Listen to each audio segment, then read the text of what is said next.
Good. Okay. Good afternoon, everyone. I'd like to call this meeting to order. This meeting of the General Government Committee is being held in a hybrid meeting format with virtual and in-person participation by members of the public, staff, and council. This meeting is also being live streamed and may be viewed online at ajax.ca/live. A friendly reminder to all participants to please use their microphone at all times for the benefit of those participating in council chambers and joining remotely. Town of Ajax Land Acknowledgement.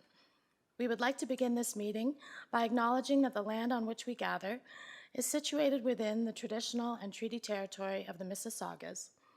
More specifically, the Mississaugas of Scugog Island First Nation, signatories of the Gunshot Treaty of 1788 and the Williams Treaties of 1923. This land is and will continue to be home to the Indigenous peoples.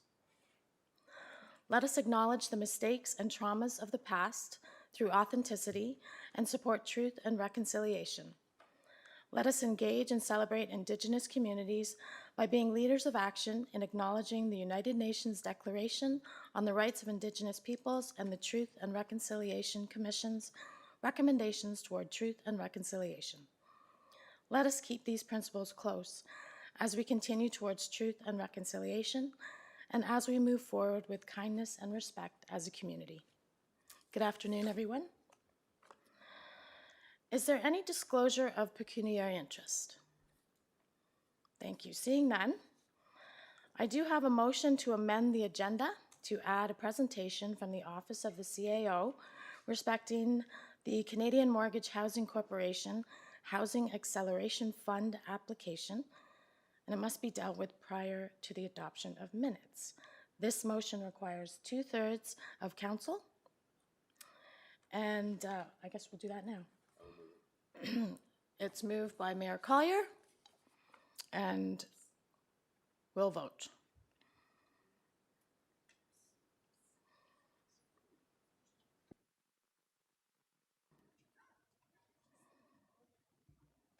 Out there.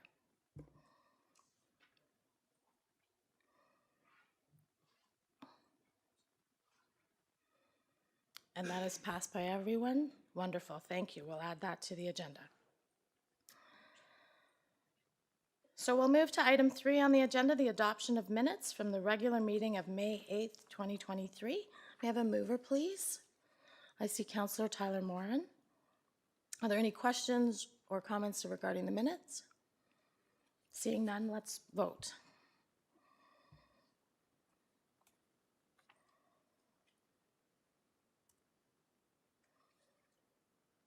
And that passes, thank you. Moving to the consent agenda, topic 4. The following items have been pulled: 4.1, 4.3, 4.4, 4.5, 4.6, 4.7, 4.8, 4.9, 4.10, and 4.11. I should have said the item 4.2 was not pulled. Okay, so those have all been pulled. I'll have a mover. I see Regional Councillor Crawford. All in favor to for the remainder, 4.2. Thank you.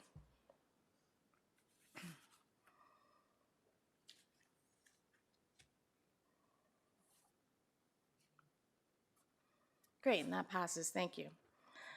First item, which is 4.1, the temporary emergency shelter, 27 Station Street update. That was pulled first by Councillor Henry, second by Mayor Collier.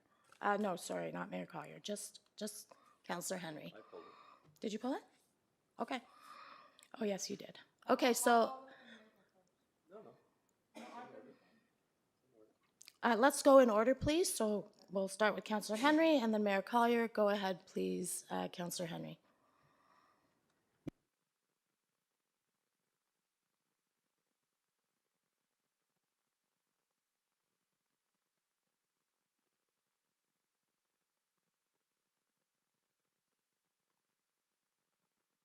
Don't touch it now.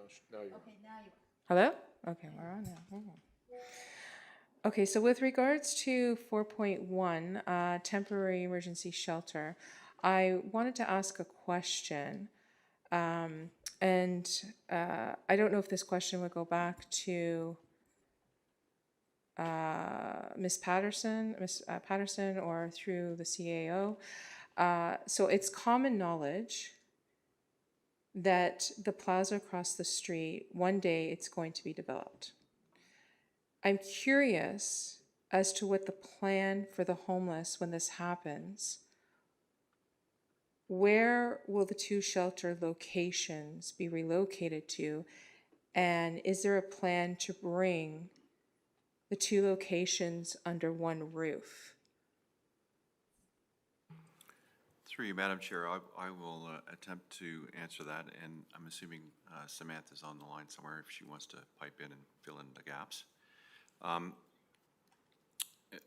not aware of any plans to merge the two shelters, first off.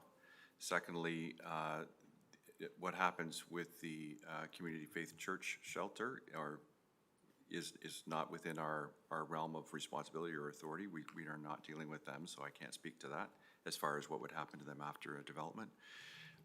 We would obviously be in conversations with the region as to what would happen with the other shelter, which is the topic of this particular report. But we have had discussions with them that the building could be moved, and so there is a possibility that we could find another site for it if and when the development does occur. And maybe Sam might have some other things that she might want to add.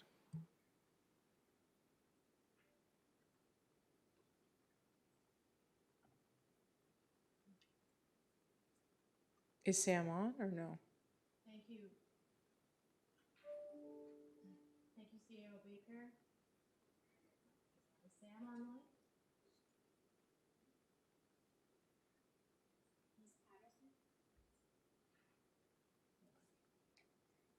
Ms. Patterson, if you could kindly unmute yourself, you're invited to speak at this time.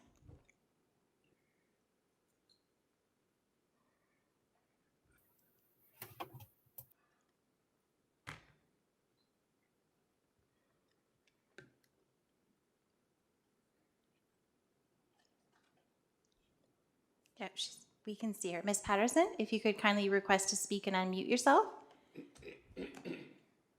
Okay. Here we go. Hello, can everyone hear me?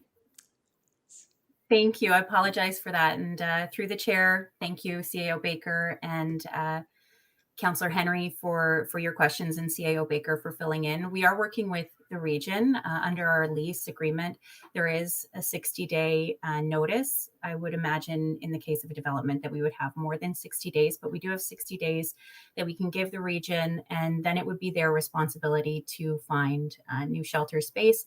And again, echoing what CAO Baker has said, I'm not aware of any plans to amalgamate the two shelter spaces, but we don't have any involvement in the day-to-day operations of CFOC, Christian Faith Outreach Center. Thank you. Okay, thank you. Thank you. Thank you, Councillor Henry. Mayor Collier, you're next, please. Go ahead. Yep. Go ahead. Thank you, Chair. Through you to Ms. Patterson. So just reading through this, and I've been trying to search through and find the lease that I signed on this, I think it was last year, to get the details. It says in the report, should the land arise, need for land arise, the building is not required. Okay, no, sorry, not that part. Reasons, intention to transition, nope, not that part. Due to continued demand for shelter space in Ajax and Durham, the region intends to continue operations of the 27.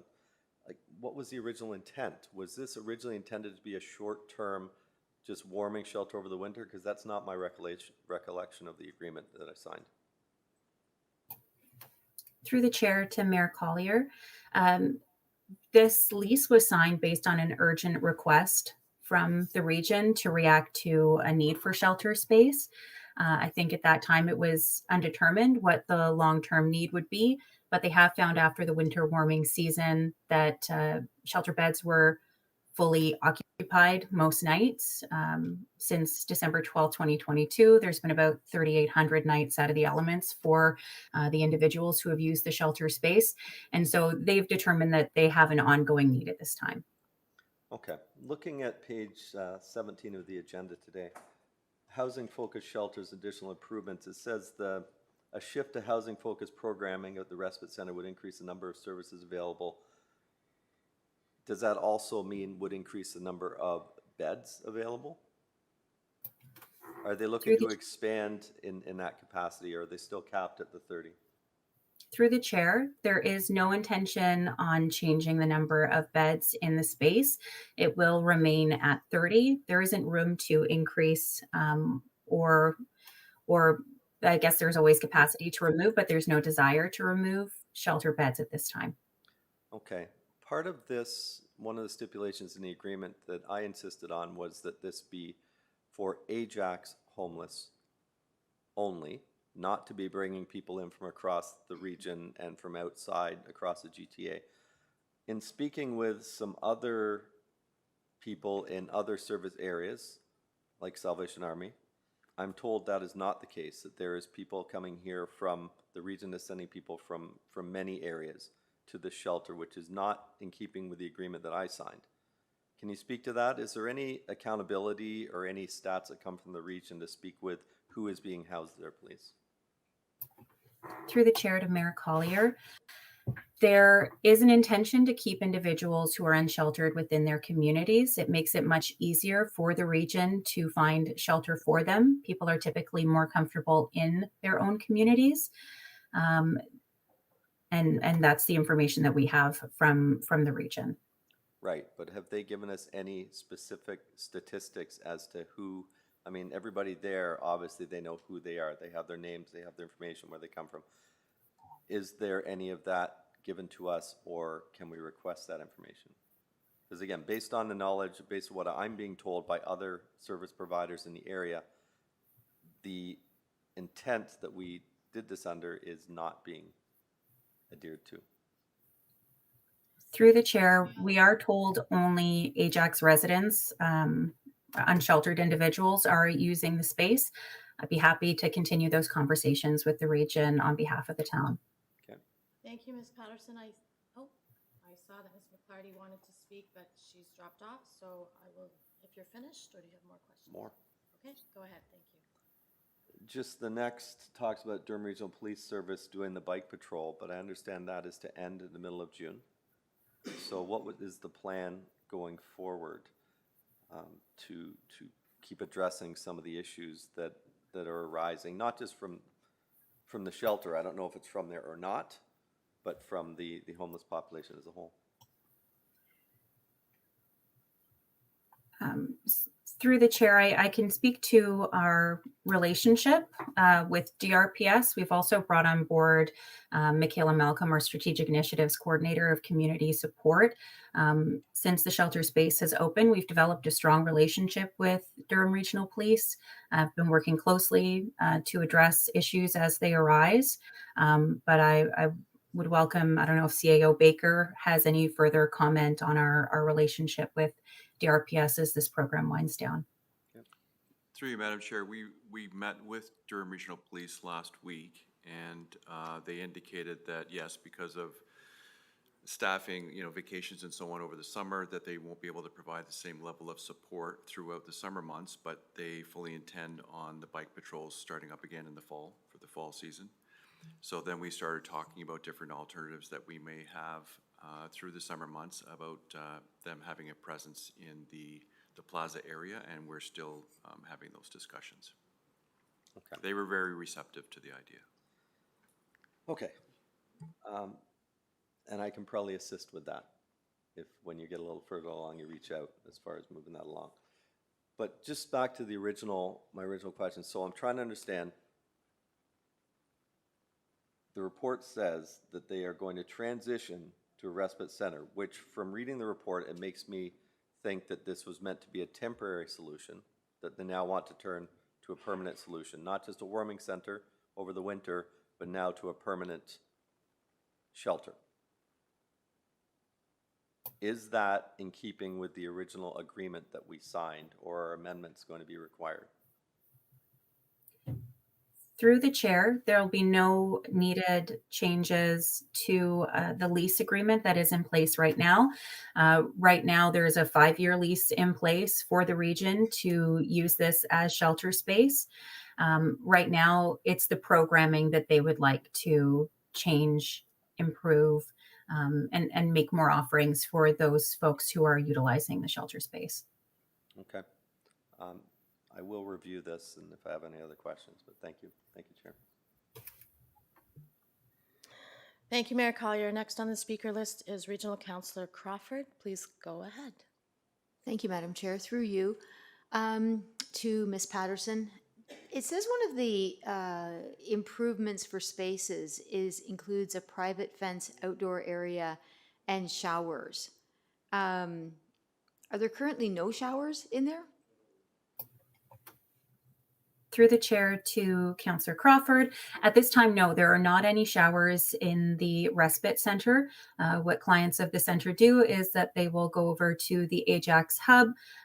As part of the reason why the shelter space was decided to be in the plaza, it was a great proximity to these other additional services that were available, and they can use the showers there every day.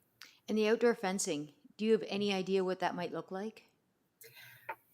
At this time, we're working with the region to determine what that will look like, but they would like to add a privacy fence area so that individuals who use the shelter space can have a space to sit that's not in the sight line of everybody in the plaza, but still able to be monitored by the staff at the shelter space. Okay, thank you.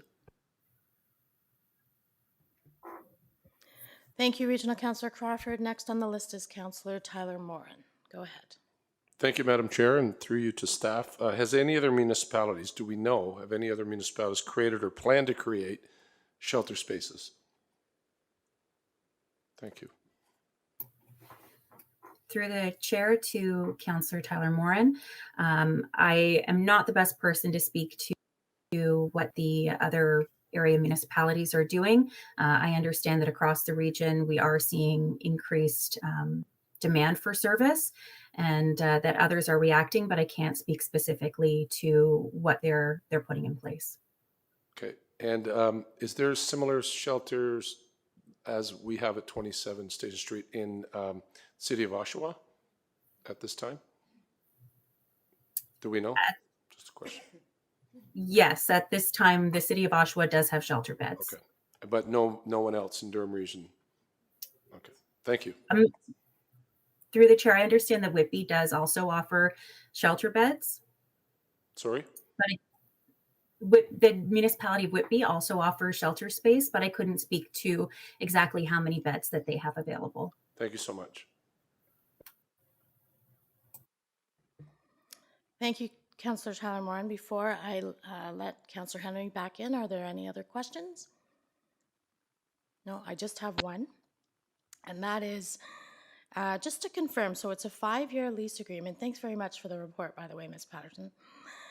And if, for whatever reason, we need to break that lease, which I guess would also include if there's a development that is going to proceed within the 5 years, we can give that 60-day notice. Is that enough time as well for the location to be moved to another spot, either within our town or in another municipality? Through to you, Madam Chair.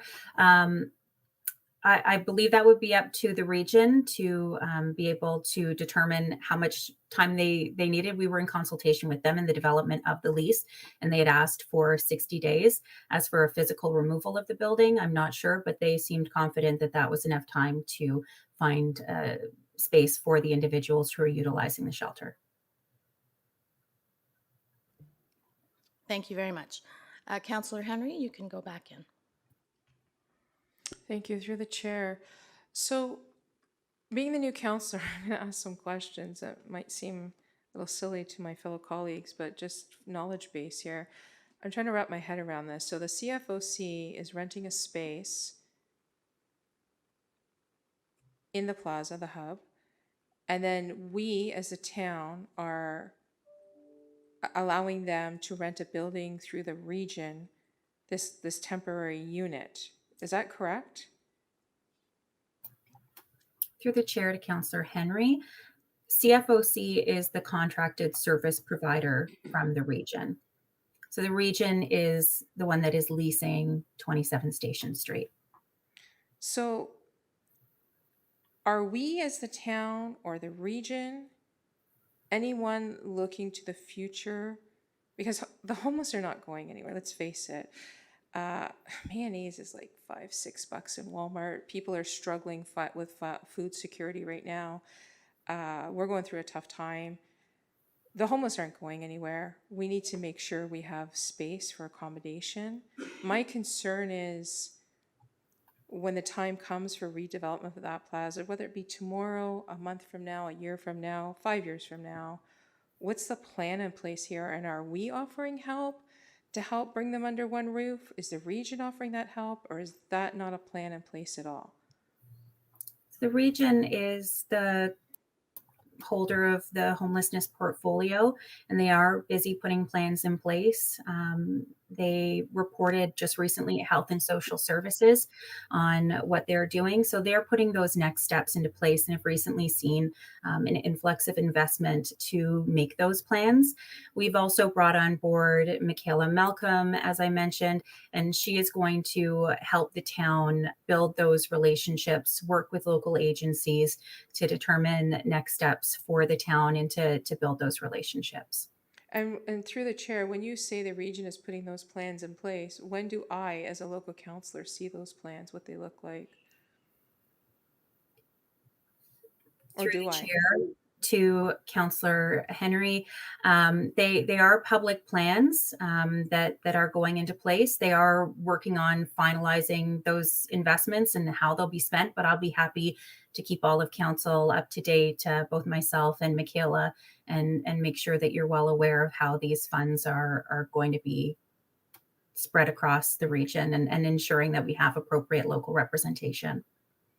That is my concern. Thank you. Thank you for, I was trying to get to that. That is my concern because I want to make sure that we have what we need here to help support. Because I'm sorry, but I only see this problem growing in the short term. Not problem, sorry, housing crisis problem growing. And therefore, we have a lot of people we need to help. We need to make sure that they have a place to go. We don't want to see people out on the street in encampments. We want to see them sheltered and given the supports they need. And we need to make sure we take care of that.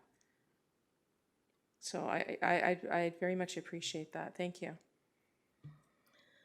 Thank you, Councillor Henry. I see that Ms. McClarty has pushed her button to speak. I don't know if you have a comment regarding this topic. Please go ahead. Through the chair, I would just add that at the appropriate time and juncture, once the region officials are completed their assessments and review of their strategies, which we know that they're currently working on, that we can request a presentation for the local councillors here at this level, a delegation which they can come forward and they can explain the overall strategy, how the money and the funds are being allocated that they received from the province recently, and where their priorities are. And that would be all organized through our new strategic initiatives coordinator responsible for community programming and supports. And we will make sure that that's delivered at the appropriate time when we do have answers for you. We don't want to rush this. We know that the region is going through some transformation around their strategies and their priorities. So we want to make sure that we bring them forward when they can provide the appropriate answers to your questions. Thank you very much. Councillor Henry, you're finished with your questions? Great.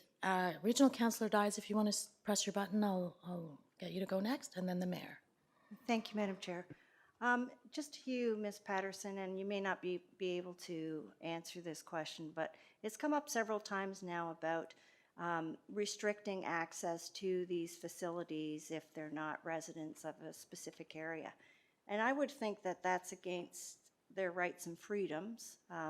I know if I'm going to move, if I'm selling my house and I move, I don't need permission for that.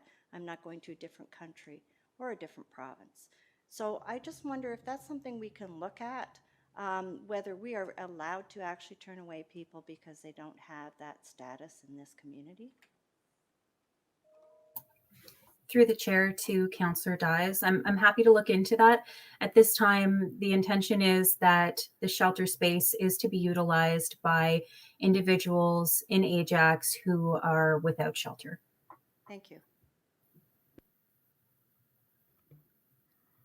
Thank you, Regional Councillor Dyes. Mayor Collier, did you have another question? Oh, push your button. Pressed it. Okay, go.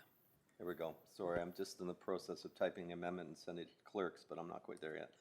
I'm glad Ms. McClarty came on and spoke, because in the meantime, when my colleagues were speaking, I was able to find and review the lease agreement from the November 8th, 2022 special meeting of council.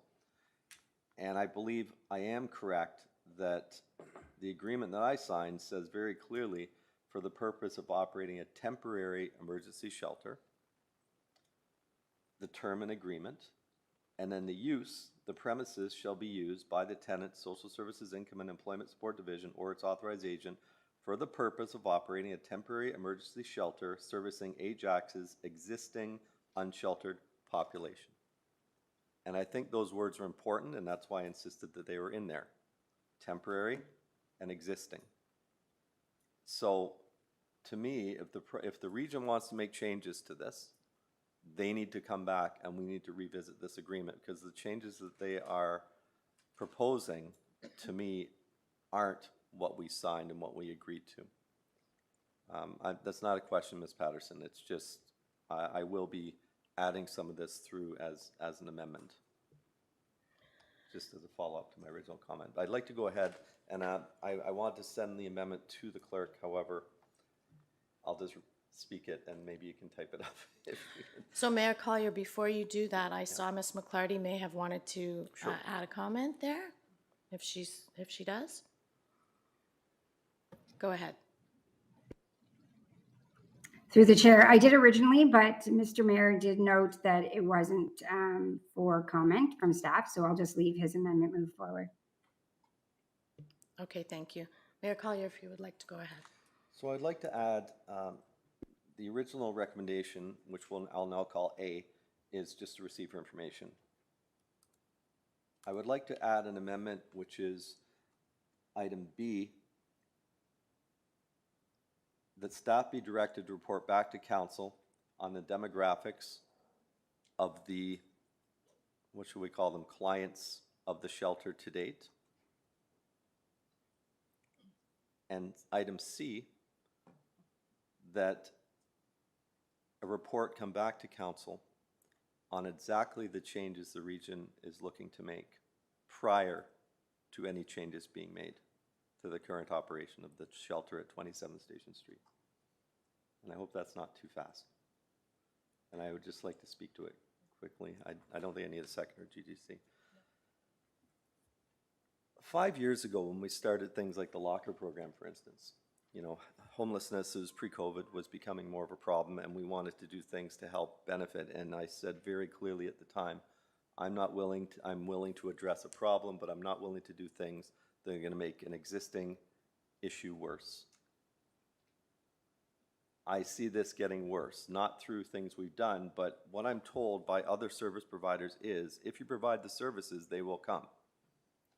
And they've come.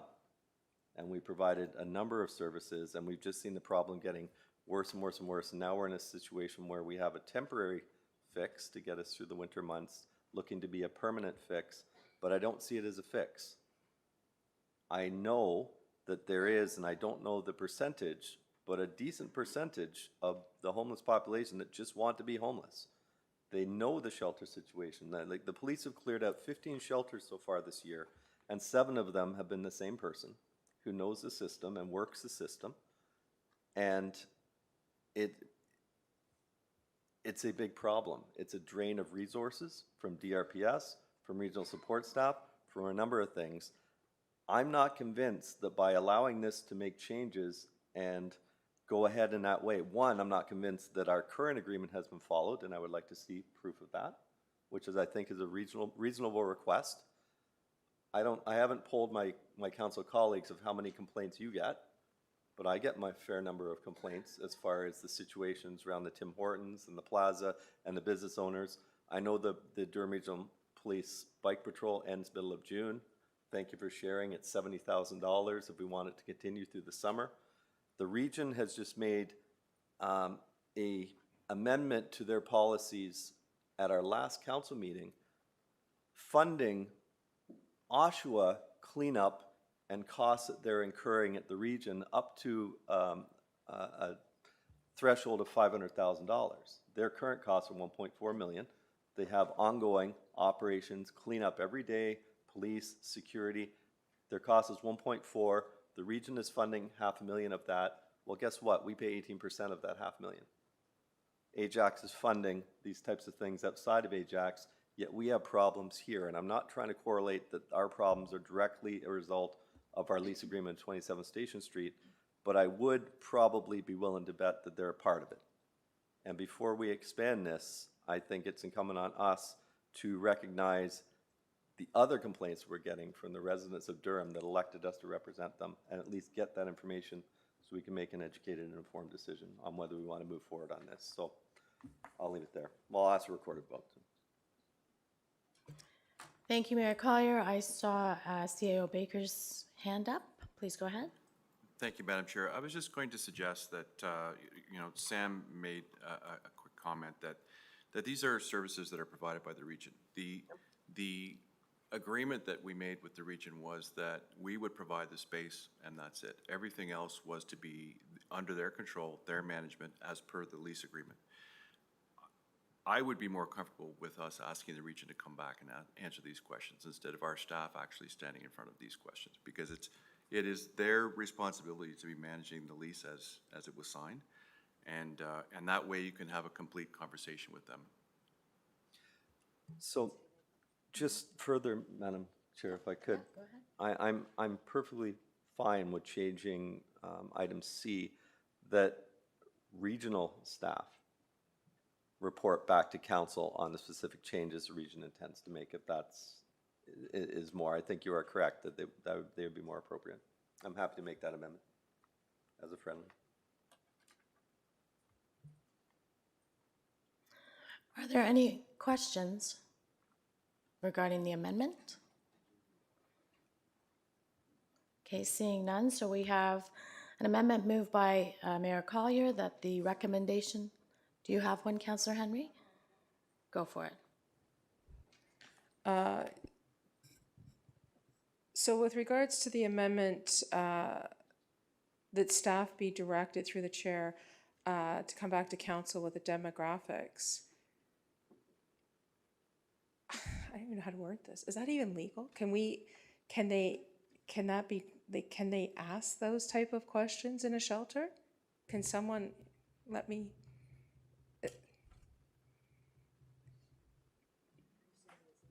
Ms. Patterson, would you be able to make a comment on that, or Ms. McClarty? Through the chair to Councillor Henry, I can tell you right now that the region does report to us some elements about the individuals who use the shelter space. We know generally their age range, whether they're male or female, how many nights on average individuals are staying. I can't speak to whether or not they track data on exact locations where these unsheltered individuals are coming from.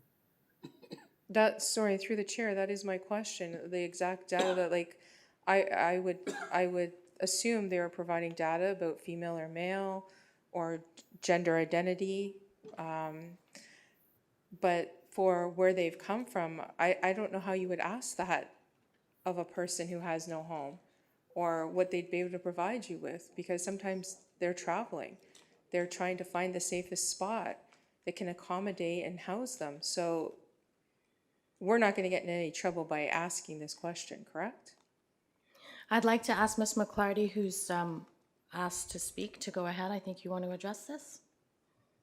Through the chair to Councillor Henry, what we will do in this case with the amendment is that we will take B and C and we'll confer with the region and report back to the best of our ability on both. We understand the direction of council and the request and the information that's being sought here, and we'll get advice and we'll do our best to provide a response in a presentation and report back to regional council.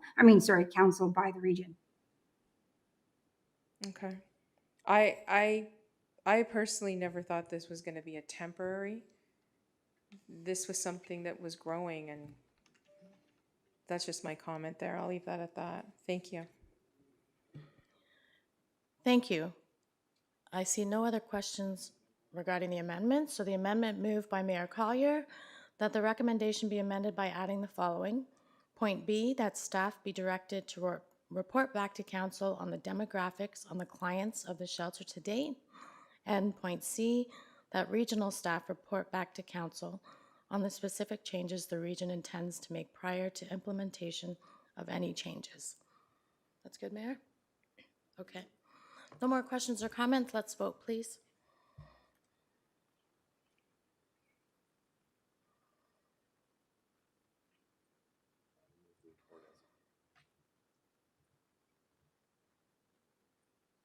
And that amendment passes.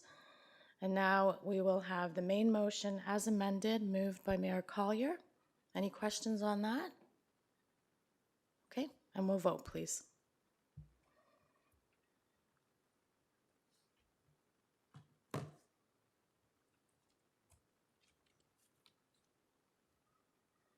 And that passes. Thank you very much. The next item that was pulled was 4.3 by Mayor Collier, and that is the indexing of municipal development charges, July 1st, 2023. Go ahead, Mayor Collier.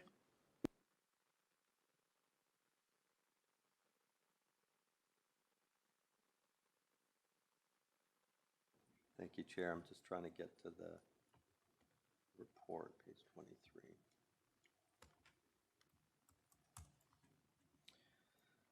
I just wish to speak to this one.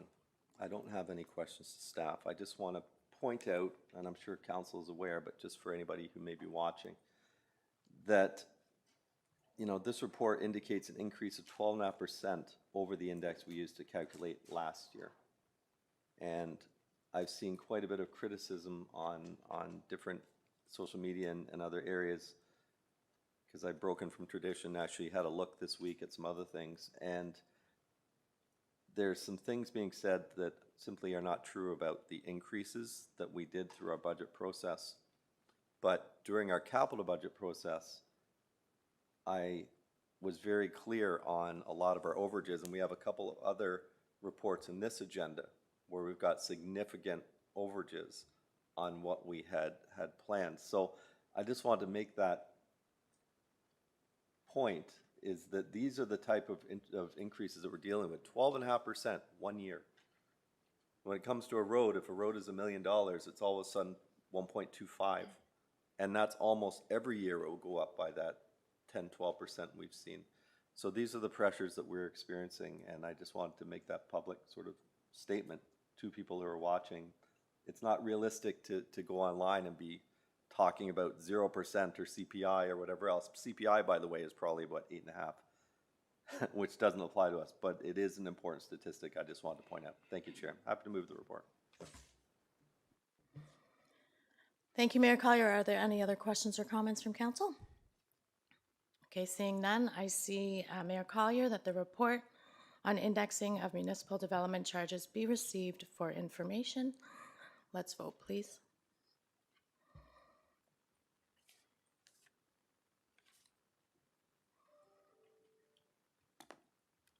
And that passes. Thank you. Moving on to item 4.4, the 2024 budget timetable. That was pulled first by Councillor Henry, second by Mayor Collier. Go ahead, local Councillor Henry.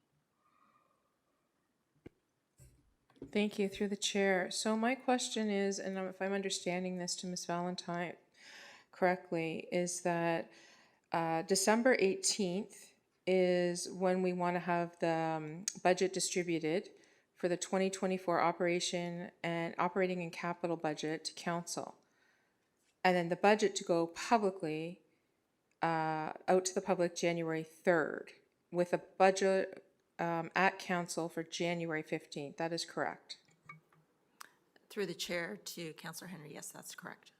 Okay, so selfishly, I personally, the other day I was thinking about the budget, the time we had it this year.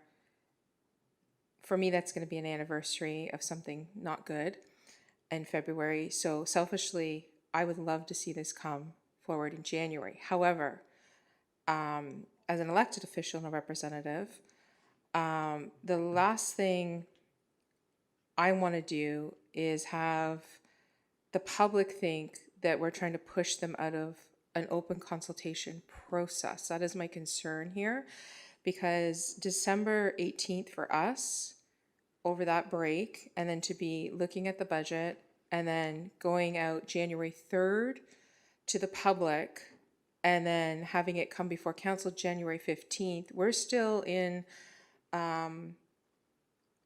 for some, an Orthodox Christmas break. There's a lot going on at that time.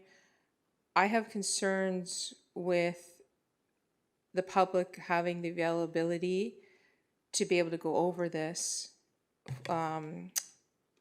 full-heartedly, and this is my concern with the timetable, the moving it up. I understand that some other municipalities, and I could be wrong, are doing theirs in March, February, Marchish area. So can you speak again to why we're moving this up through the chair? Through the chair to Councillor Henry, in consultation with some of the other local municipalities, they are accelerating their timetables as well. I believe Clarington is moving to December. Oshawa approves theirs or submits theirs in December as well. And I believe that the region is moving their timeline up as well. So to bring this forward, and ultimately, I think we'd like to bring it into December as well at some point, but we just, 1 month is a little bit easier for us rather than pushing it forward too aggressively at this point.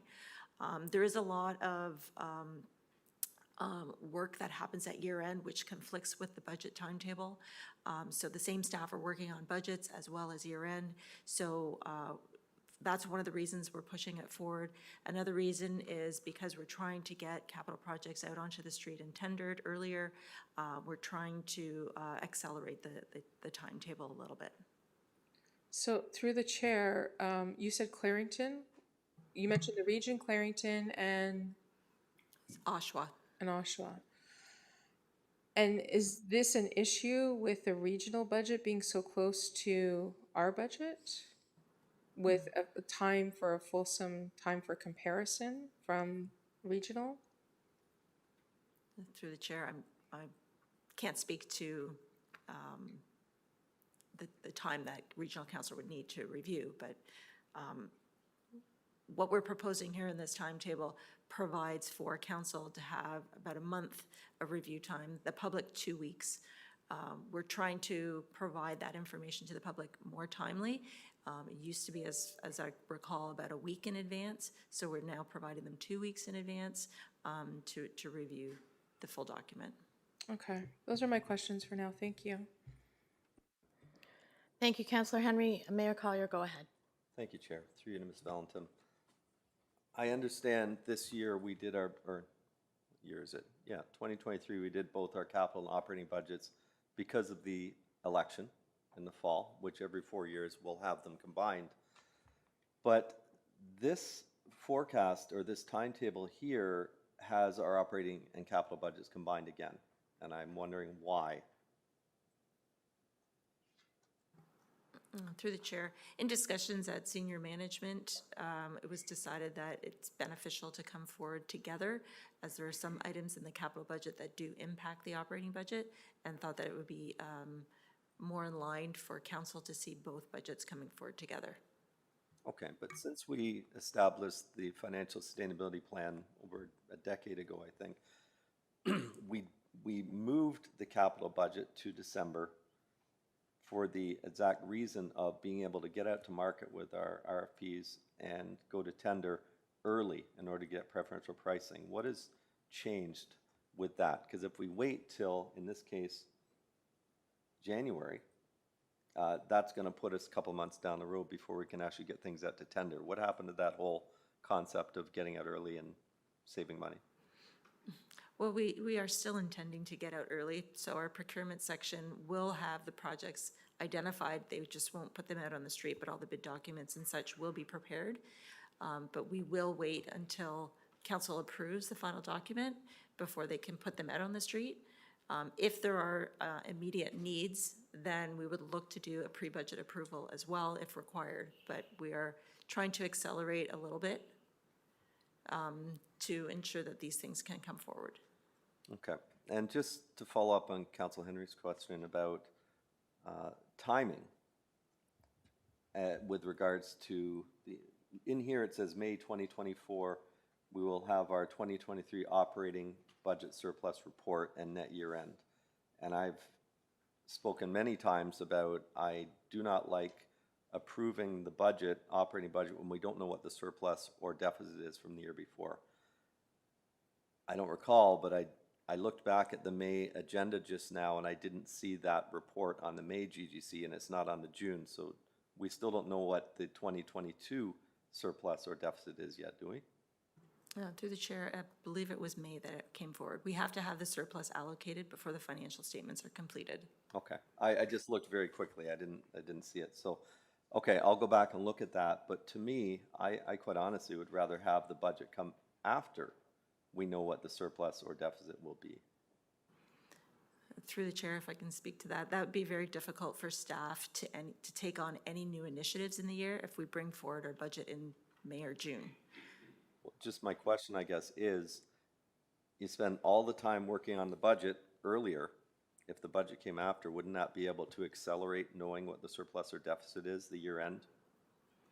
Through the chair, no, we're still finalizing. We have a really difficult time getting all of our invoices from vendors and such, and reviewing all of our reconciliations. So we are bringing forward the financial statements at next meeting at council at June, and that was pretty aggressive timeline for us. But it would be too difficult to align those. Okay, I guess my last question is to do with potential of strong mayor powers. If strong mayor powers go down to the big city mayors as they are for Toronto and Ottawa, then it's up to the mayor, becomes the mayor's budget to bring forward. If that were to happen, because the government I think said it would be about a year, and it's coming up on a year, how would that affect our timetable if that became just the budget that the mayor brought forward? Through the chair, I think CAO Baker would like to speak to that. Through you, Madam Chair. I think we'd need to see the terms from the province to fully understand how that all works and you know, what the powers actually mean and what, if it affects timing at all, or if it's totally up to the mayor to determine timing. I would have to see those terms for us to be able to answer that question, but we can work with you on that. Well, I guess, just to rephrase, if that happens between now and August 18th or December 18th, and that change is made at the provincial level, and we've already passed this timetable, what happens? Does it come back to be revised? Are we committed? Yeah, through the chair, this is an information report. We've created this knowing the resources that we had and the ability of us to work with our departments to bring forward a budget request to council. If council wishes to change this based on some strong mayor powers, then we would have to look to see the details of that as well. Okay, and I don't have any information, I'm just asking the question. Because we just saw what happened with the Toronto budget this year, and that was very interesting to watch. I don't have any issue with the time frame. If this is what staff feels, then I'm okay with that. I hope it doesn't conflict with any other councillors'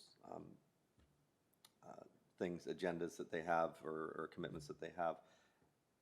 I wanted to speak just to the fact that we generally let council have the agenda for a week or two before it goes out to the public. And that is the reason for the December 18th through the January 2nd delay. Also, over Christmas, New Year, holiday season, nobody's really going to probably look at it throughout that time anyway. So at least this sort of gives it that couple of weeks of public consultation where hopefully people will have the opportunity to look at it. So I'm supportive of the timeline. Sure. Thank you. Thank you, Mayor Collier. Are there any other questions regarding this report? I see none, so the recommendation is that the report on the 2024 budget and forecast timetable be received for information. Could I have a mover, please? I see Regional Councillor Lee, and we'll vote.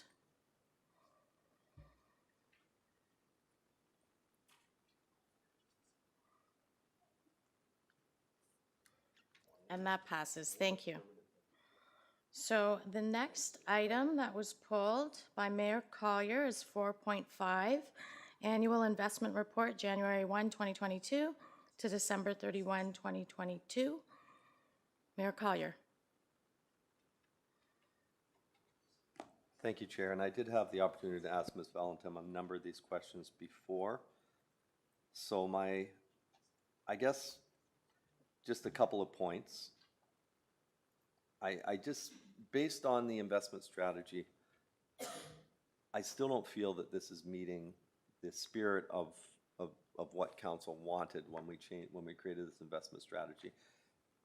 And so I guess I'll just say I'm going to look at this further, and I may bring some amendments to that through motion at a later time, because I think seeing this here, I think we are still too restricted. I think we are still way too heavy in fixed income. I feel that we are not aligned to take advantage of strong growth in the market once the current inflationary period starts to end and interest rates start to come back down. At that point, from what we have here, we're required to have a decent amount in bonds. Bonds work opposite to interest rates. So when interest rates go up, bonds go down. So if we know interest rates are probably going to go down, maybe the bond's the right place to be, maybe not. But for the last year, it hasn't worked out well for us according to these numbers of 1.8% for medium.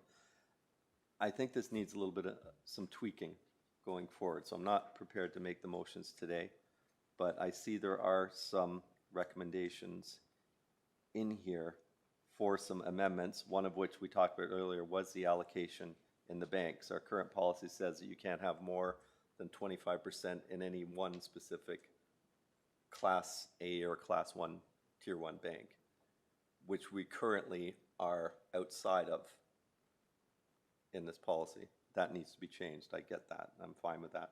But I think there's some other areas where we're looking at the allocations that we can make some amendments to. I always envision this to be a set it and forget it type policy, and it operates itself throughout the companies, which isn't what's happening. So I'll leave it there. I'm fine with this today, Madam Chair. I'm fine to move it if you like, but I intend to bring some amendments at another date through motion to make it a little bit better. Thank you. Thank you, Mayor Collier. Regional Councillor Lee, you're next. Go ahead. Thank you, Chair. Through the chair to, I guess, the Director of Finance. So currently, we are kind of hitting the target percentages. To the mayor's point, I'm assuming he wants those percentages a bit higher. What is the comfort level with you and your department of increasing to closer to the maximum of the policy guidelines? Through the chair, right now, quite comfortable with where we're sitting. At this point, based on some of the analysis that I've looked at other local municipalities, we're actually higher on the pooled side than our comparator municipalities as far as our investment. At this point, based on some of the projects and things that we have coming forward, I'd be more comfortable just leaving it as is versus putting more into long-term. So you want to set it and forget it, in other words. So no, all joking aside, the next time this is presented, would we be able to see where the other Durham municipalities are at? Those are participating in the one fund? Because you said they have different percentages than we do. Would we be able to know what their allocations are? Just through the chair, we can find that information and present it Okay, as well. much appreciated. Thank you, Chair. Thank you. Any other questions? Mayor Collier, you have another one? Go ahead. Just ask that we defer this to the end. I'm just rereading a section, and I may wish to do an amendment now, but I'm not prepared for it. Would you mind if we deferred this to the end of the, what are these things called? Consent agenda, Chair? Okay, so a request has been made to defer this to the end of item 4 on the agenda. Do we need to vote on that? Let's vote on that. Yeah, we'll move it to after 4.11, after 4.12.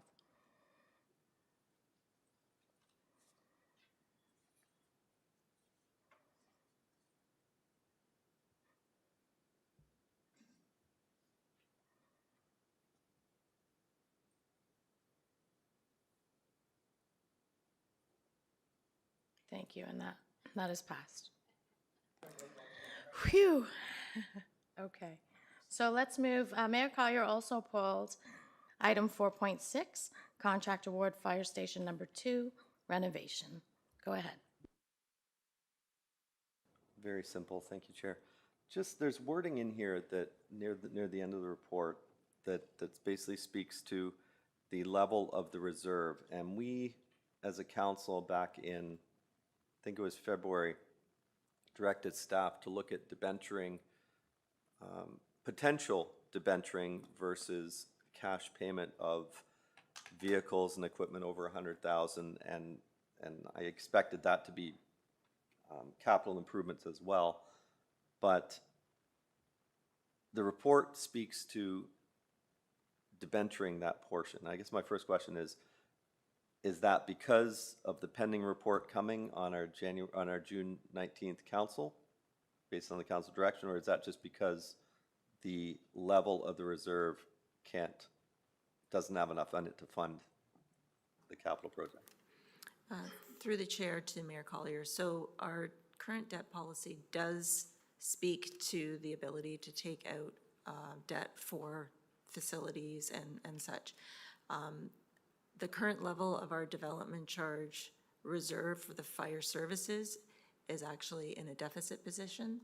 So that's why this recommendation is coming forward. It meets the requirements under our debt policy, as well as the fact that our balance in that reserve, in that service category, is in a deficit position. Additionally, by having this debenture, we're then able to put it in our next DC background study and collect charges for this debenture. Okay. So to my next question then, this is a $2.6 million budget item that's coming in nearly exactly 50%, maybe 48% higher. Why are we not looking to debenture all of it or most of it, given that the reserve is in a deficit position? Through the chair to Mayor Collier, our policy currently states 50% of the construction cost. Okay, so that's why just the 1 point, I don't remember the number off the top of my head, 1.2 is being suggested for debenture. Sorry, can you say that again? Our policy says you can only do 50%, that's the FSP? Correct. Our debt policy 124, yes. Okay. It was increased when we did our review of our debt policy. It was originally at 30%, and we increased that number to 50% When did we do that? in December of 2020. Is it time that we look at that again? Through the chair, we review this on a regular basis. We are constantly looking at our debt policy. As council will see when we bring forward the report at the council meeting, the notice of motion on debt, there are a significant number of projects in our capital budget right now that will likely require debt. I agree. But again, we're dealing with one reserve that is in a deficit position. And just looking at this, we're going for DC venture.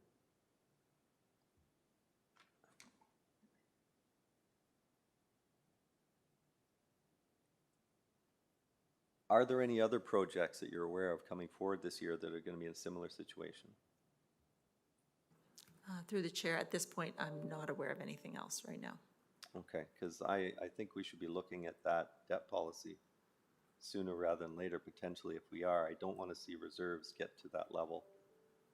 And I understand it's not the whole reserve, it's only the reserve allocated to those capital improvements. What is the plan going forward to prop up that reserve?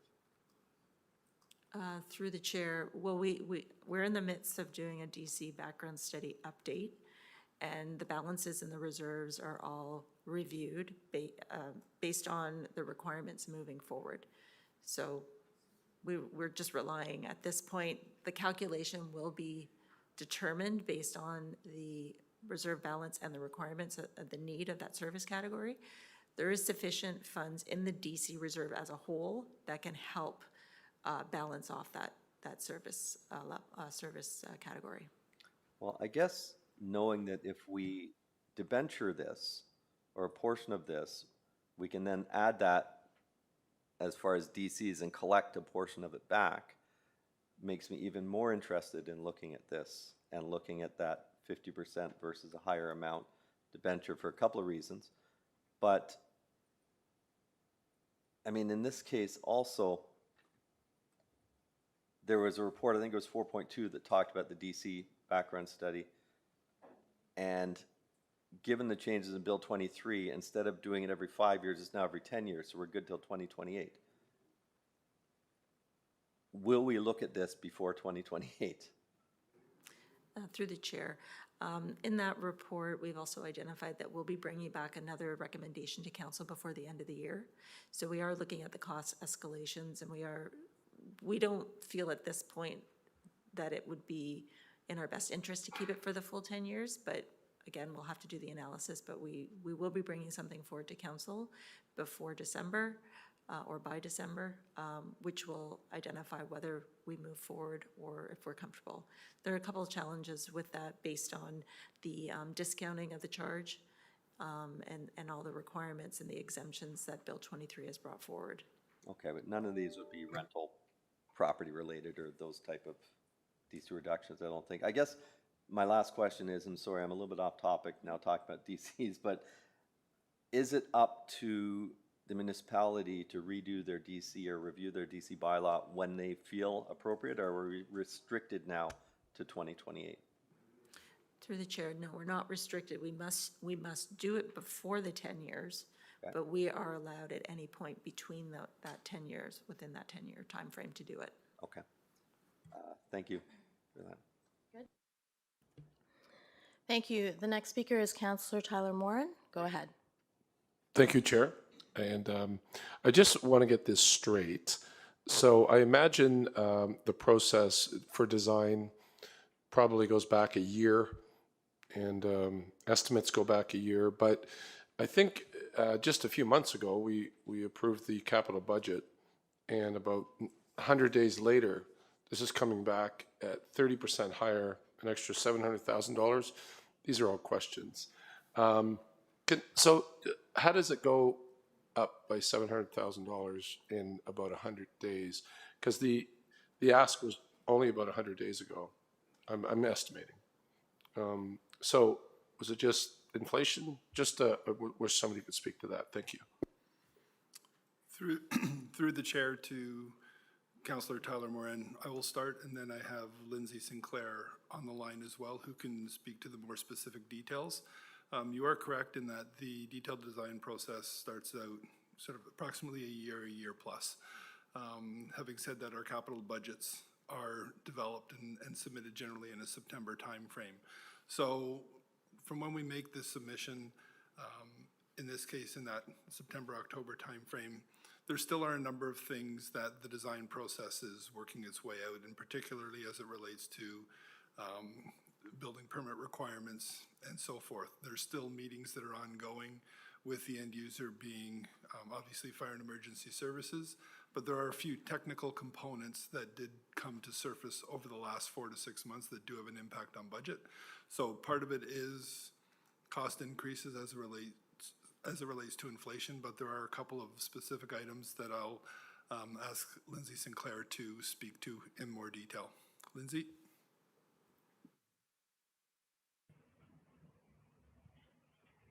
Thanks, Dave. Hi, everyone. Through the chair to Councilor Moran.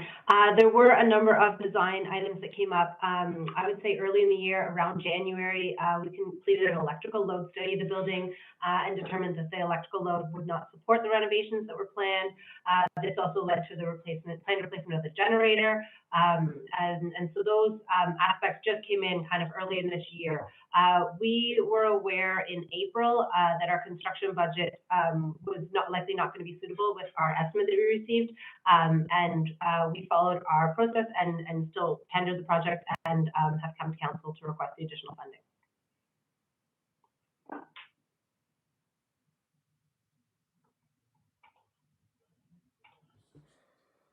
Thank you. Are there any other questions?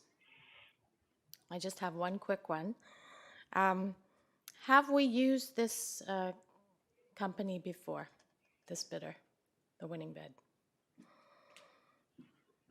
We come through the chair to Councillor Bauer. We completed a pre-qualification for the construction of this project. So all the people that tendered on or that bid on the tender were pre-qualified. I have not personally worked with them. I would have to check our records and see if anyone in the town has. They are a large builder, so that is one of the reasons they were pre-qualified. They've done a number of emergency services projects before. Okay, thank you very much. Okay, if there are no other questions, in the report there are 4 recommendations. Could I please have a mover for them? Regional Councillor Lee, and we will vote. Mayor, you want to vote? I know.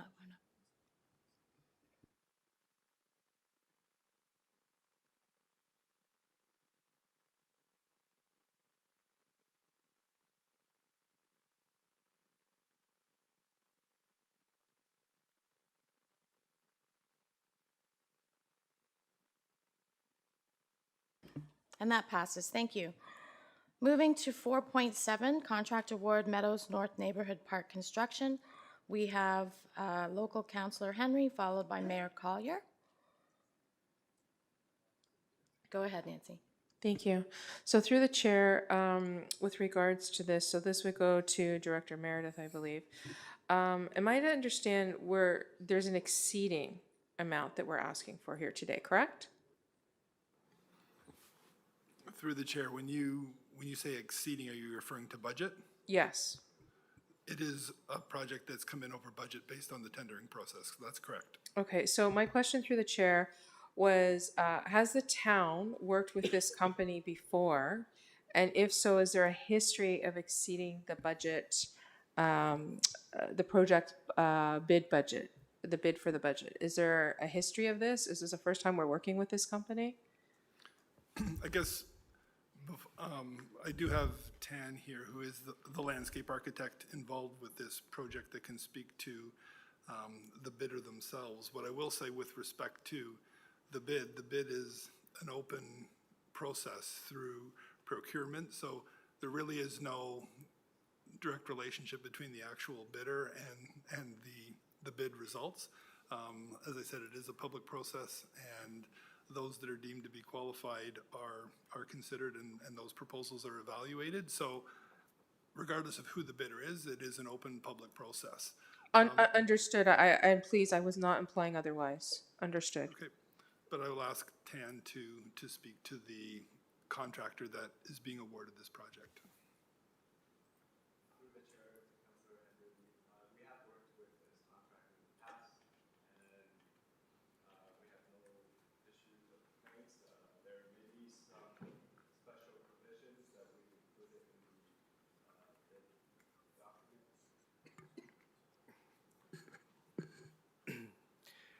That we included in the bid document that would allow the contractor to claim for that portion of the contract.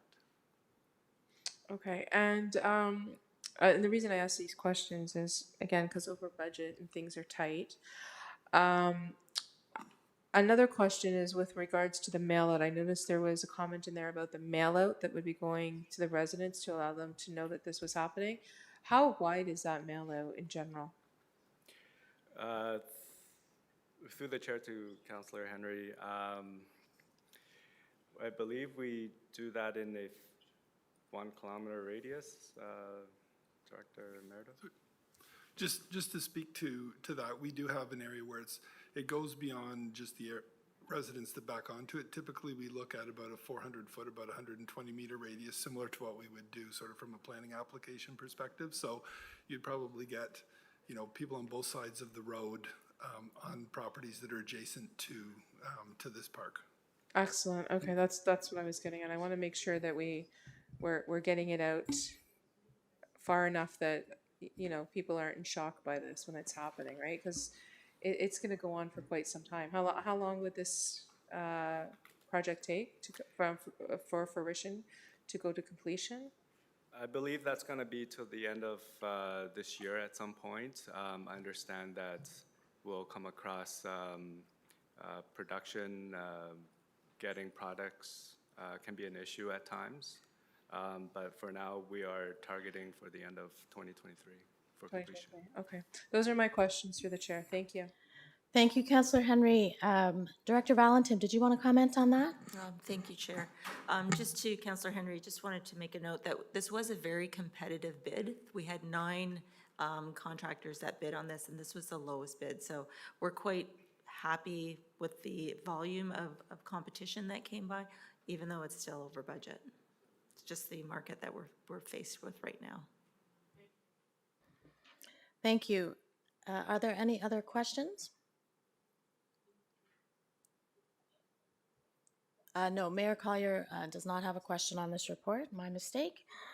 So I will now look at this report. There are 2 recommendations. May I have a mover for this report, please? I see Regional Councillor Dyes. Please vote.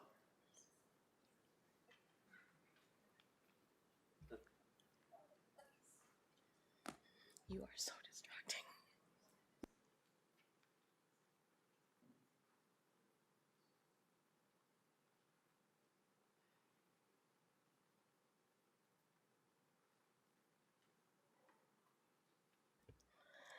And that passes. Thank you very much.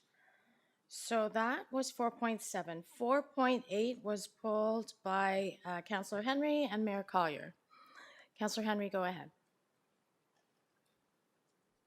Thank you. Through the chair, I actually don't think I have anything on this because there was a late consultation with Ms. Moore, and I think all my questions have been answered. So I'll pass that off to Mayor Collier. Great. Mayor Collier. Thank you, Chair. My question is to staff. Just looking at this, I don't see anything in here that's going to stop all the cut-through traffic that goes from Kings Crescent to Achilles back and forth. I had mentioned this before, but it doesn't appear this is captured unless I missed something. Whoever can speak to that, please. Through the chair to Mayor Collier, that is correct. Currently, I guess on a seasonal basis, we do install, I'll say temporary speed humps at 2 locations through this east-west connection, but there had been discussions, this dates back a few years, about at that time the importance of maintaining the east-west connection from Achilles to Kings Crescent, but there was no direction or decision to permanently discontinue sort of that connection. So it was decided at that time, and has been the case for a few years, that we seasonally install the temporary speed humps. Okay, I respectfully disagree. This is it's a problem, and I bet you any staff that you may ask that tries to get out of the parking lot on the north side and turn right or turn left on Achilles can tell you what I can tell you. It's very difficult to get out. Most of the cars heading west on Achilles turn left and cut through our parking lot because you can't turn down Heatherwood or the other street because the medians block them. And the cars coming east along Achilles turn right and cut through our parking lot. It's nearly impossible to pull out. Just coming here today, I followed 2 cars in. Both of them continued straight through. I mean, not a lot of people come here as a destination. A lot of people use this as a cut through. What would be a solution to that we could do? Because the speed bumps don't fix this problem. We would need to take a look at it from a sort of through our transportation group in coordination with operations, take a look at what physical changes we could or should be looking at as it relates to addressing that particular issue. But it's not something that has been assessed at this point in time. So what would be the impact if I referred this until you have those discussions, then look at amending the bid and report back? Because I didn't see this parking lot design until today, until this agenda. Yeah, this is really from an asset management standpoint intended to be a strict replacement, right? So there wasn't a design element in terms of changing the configuration of the parking lot. This is based on condition of the parking lot and the need to have it replaced. As part of that is obviously the need to reconstruct the water main beneath the parking lot. If we are looking at it from a traffic management perspective, that's something that I would still like to take a look at. I would not want to preclude the award of this contract because of the timeframe associated. We are looking at, in all honesty, a September construction because of the opening of the outdoor memorial pool. We're obviously not going to close the parking lot sort of during the busy summer time. So we are contemplating a September timeframe. It would give us the ability to take a look at some of the questions that you are raising. Having said that, our recommendation would still be to award the contract to this bidder, but look at interim solutions that we would then, if there are impacts on a design standpoint, work with the bidder on what those implications would be. Okay. To me, and I'm not a traffic engineer, but to me, having some sort of barriers in place where if you're coming from the north in a southbound direction and you couldn't continue straight through, if there was barriers in place that made you go in a loop around through the library in front of town hall and back out and then turn right and go down and vice versa, would probably solve the issue. Because then it no longer is convenient of just cutting straight through. It is dangerous inside the parking lot too, because people just want to get home or get to work as quickly as possible and aren't looking for other people pulling out. I'm not willing to support this as it is right here without the commitment that some changes will be made to this to address the situation. So you're asking for us to approve this today, so you can award the tender. Fine.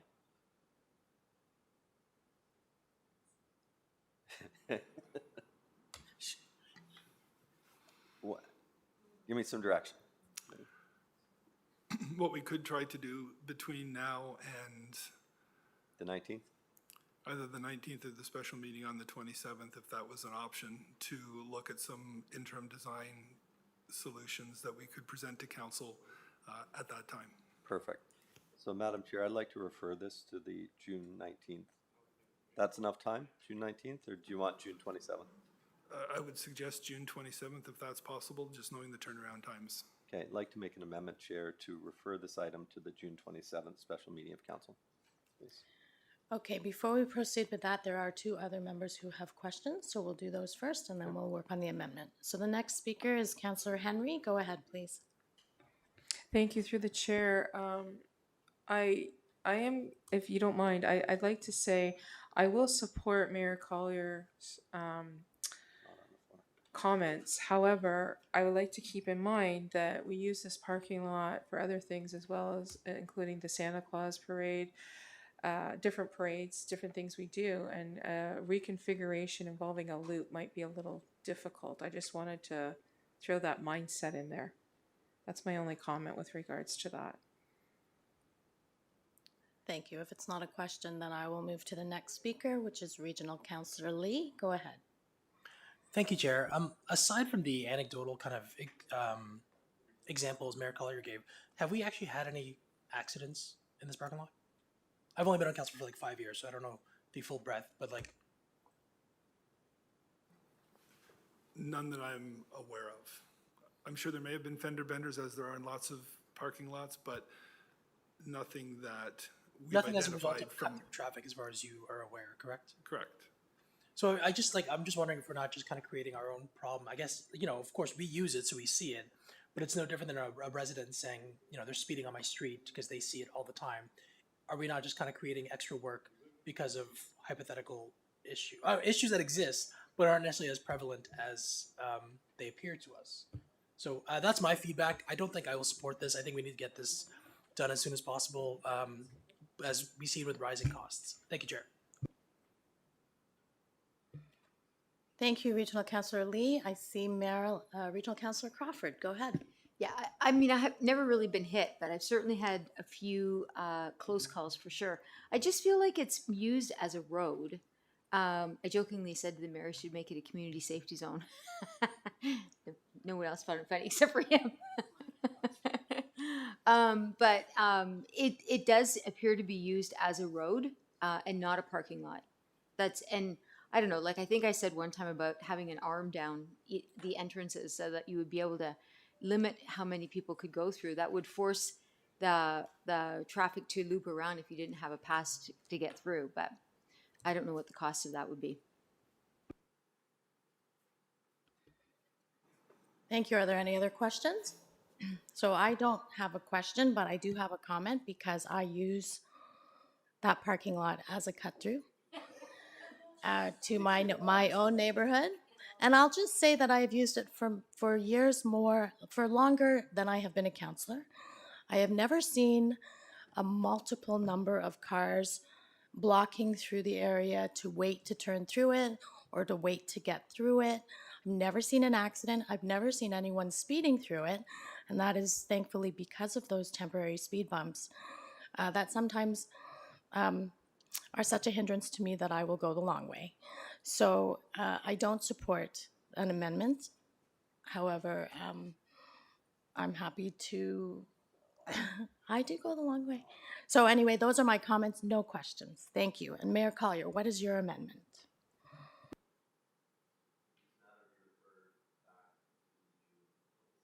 (2023) Special Council meeting. I think direction has been given to staff. Staff acknowledged to get the information and bring it back to us. Okay, so the amendment is to refer this report to the June 27th special council meeting. Can we vote on that, please?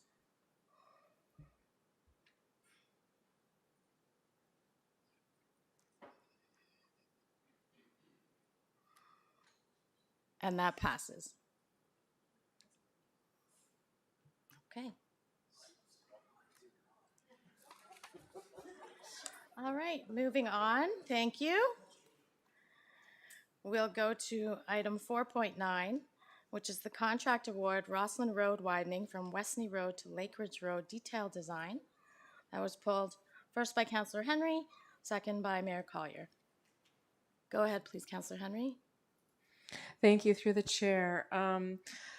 So the reason this consent item was pulled by me is in relationship to the e-bike e-scooter pilot project further on the agenda. When we look at the widening of Rosslyn Road, we know now that we are widening for more than just the here and now. We are building and widening to help with the accommodation of the 17,000 new units that the province has asked from us. What that looks like is more vehicles on the road, and to help combat that, our active transportation coordinator will be bringing forth a pilot project. My concern is where the infrastructure is for that project in North Ajax. We have an opportunity with the widening of Rosslyn Road to make sure the infrastructure is in place. I met with Director Romanowski and his team on Friday to discuss this, educate myself further, and collaborate with his team on the feedback I had thus far from different groups. Knowing this project is coming forth and wanting to see it succeed, we need to make sure everything is in place for success, especially in North Ajax, where vehicle transportation is the main form of transportation. I understand that when consultation with an outside company was done with regards to the widening of Rosslyn Road, a pilot project for e-bikes and e-scooters was not in the works and therefore might have not been taken into consideration at the time. Thus, the cycling infrastructure that was suggested might have looked different than if we approach the same company now with a knowledge of the pilot program. We have a unique chance here with the widening of Roslyn Road to take advantage of the ability to implement infrastructure that could accommodate the use of e-bikes and e-scooters on a separate pathway than that of a multi-use purpose pathway. So my question is, through the chair to the director, with the final design for Roslyn Road, will this accommodate e-bike and e-scooter users within the project? Meaning, will the MUP serve all active transportation users? Through the chair to Councillor Henry, when we looked at, obviously, the design aspects of Roslyn Road, we do ensure that it is in alignment with the EA that was approved through the process that you referenced. As you mentioned, there is a presentation coming later this afternoon that I think you will find that the design elements for Roslyn Road will be aligned and will be consistent with the presentation being made by Army this afternoon as it relates to e-scooters and e-bikes. Thank you. Thank you for answering my question. Thank you. Next on the list is Regional Councillor Crawford. Go ahead. Thank you, Madam Chair. I don't want to ride my bike on a multi-use trail. I want to be on a bike lane on the road. It's safer. Any police officer will tell you it's safer to be on the road than on a multi-use trail. How do we get bike lanes back on the road on Roslyn Road? Through the chair, those were options that were considered through the EA process. There are no bike lanes identified within the preferred alignment for Roslyn Road, so they will not be contemplated through the detailed design process. The only way if it could be justified would be to amend the EA in order to support the detailed design. How does one amend the EA? I think it's short-sighted of us to not have bike lanes. Multi-use trails are fine if you're a family with young children on a bicycle. They are not fine for a road bike. They do cause conflict with people that use noise-canceling headphones, with extended leash dog people. There is not a chance. Even if there's no bike lane, I'm still on a road because it's safer. On a right-hand turn lane, when somebody is turning right, they will see you if you're on the road. They don't see you if you're on a sidewalk or a multi-use trail. I know this factually as a cyclist on the road. So if we're trying to protect pedestrians, we need to be putting bike lanes back on the road on Roslyn Road. We have them from Church to Riverside. There's a buffer from Riverside to Brock. It's not considered to be a bike lane, but there is a buffer wide enough to be a bike lane. So how do we get them back in the EA? It's 2 lines. Yep. I'll refer this to Mr. Romanowski from a transportation perspective. They take the lead on the EA process. Yeah, Jeff, if you have any comments?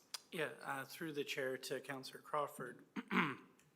Essentially, to amend the EA, we have to go back through a process again, which will mean the delay of the construction or the design of Roslyn Road and its improvements from Westney. Why was it never considered to begin with? It was, bike lanes were considered, on-road facilities were considered through the EA process. It wasn't part of the preferred design. By who? Through the consultant, HDR, through the residents, through public consultation. All those comments were provided. Even the Durham Cycling Coalition was also part of our commentary and feedback. Who were in favor. of it. Yeah, And through consultation, through the review of the right-of-way width through this segment of Rosslyn Road, there's numerous constraints. When we talk about Westney to Salem, we have existing established right-of-way width. It's a type B RTR road, 36 meters. We have multi-use paths already established on both sides of that. We have constraints with the Millers Creek Bridge. Further east, we have further constraints with the Crothers Creek Bridge. We have other constraints with environmental features. And then as we transition through this Rosslyn Road right-of-way beyond Audley over to Lake Ridge, we have further constraints. We only have a maximum of about 27 meters in that right-of-way. We also have to factor in utilities, hydro poles, etc. We were looking at a wider multi-use path because we didn't have the ability to provide an on-road facility through these segments. But that would have required a tremendous amount of utility and hydro pole relocations in order to get that additional width. What is the artillery, whatever you called it? What is Type B arterial road. What is Highway 2? Highway 2, I believe, is a Type A arterial road. I'm on those bike lanes all the time, and perfectly safe actually. And the speeds on Highway 2 are ridiculous. But I feel that for a town that is so rewarded the silver status in cycling, and I thought we were trying to get to gold, I feel like it's short-sighted. And I know that I'm probably one of not too many bike enthusiasts here in the town. But I again, if you're talking about safety on a bike, I mean, Jeff, you're on a bike, you know what I'm talking about. On a road, it's a lot safer than you are on a sidewalk any day of the week. Anyway, my comments. Fair enough, through Councillor Crawford. Thank you for your comments. Thank you. Next, we have Mayor Collier. Thank you, Chair. And I guess I'll start just going a little bit further on Councillor Crawford's comments. What were, through our transportation master plan, were bike lanes ever identified for Rosslyn Road? Through the transportation studies and the... Through the chair to Mayor Collier, I don't have the document right in front of me. I can't remember off the top of my head.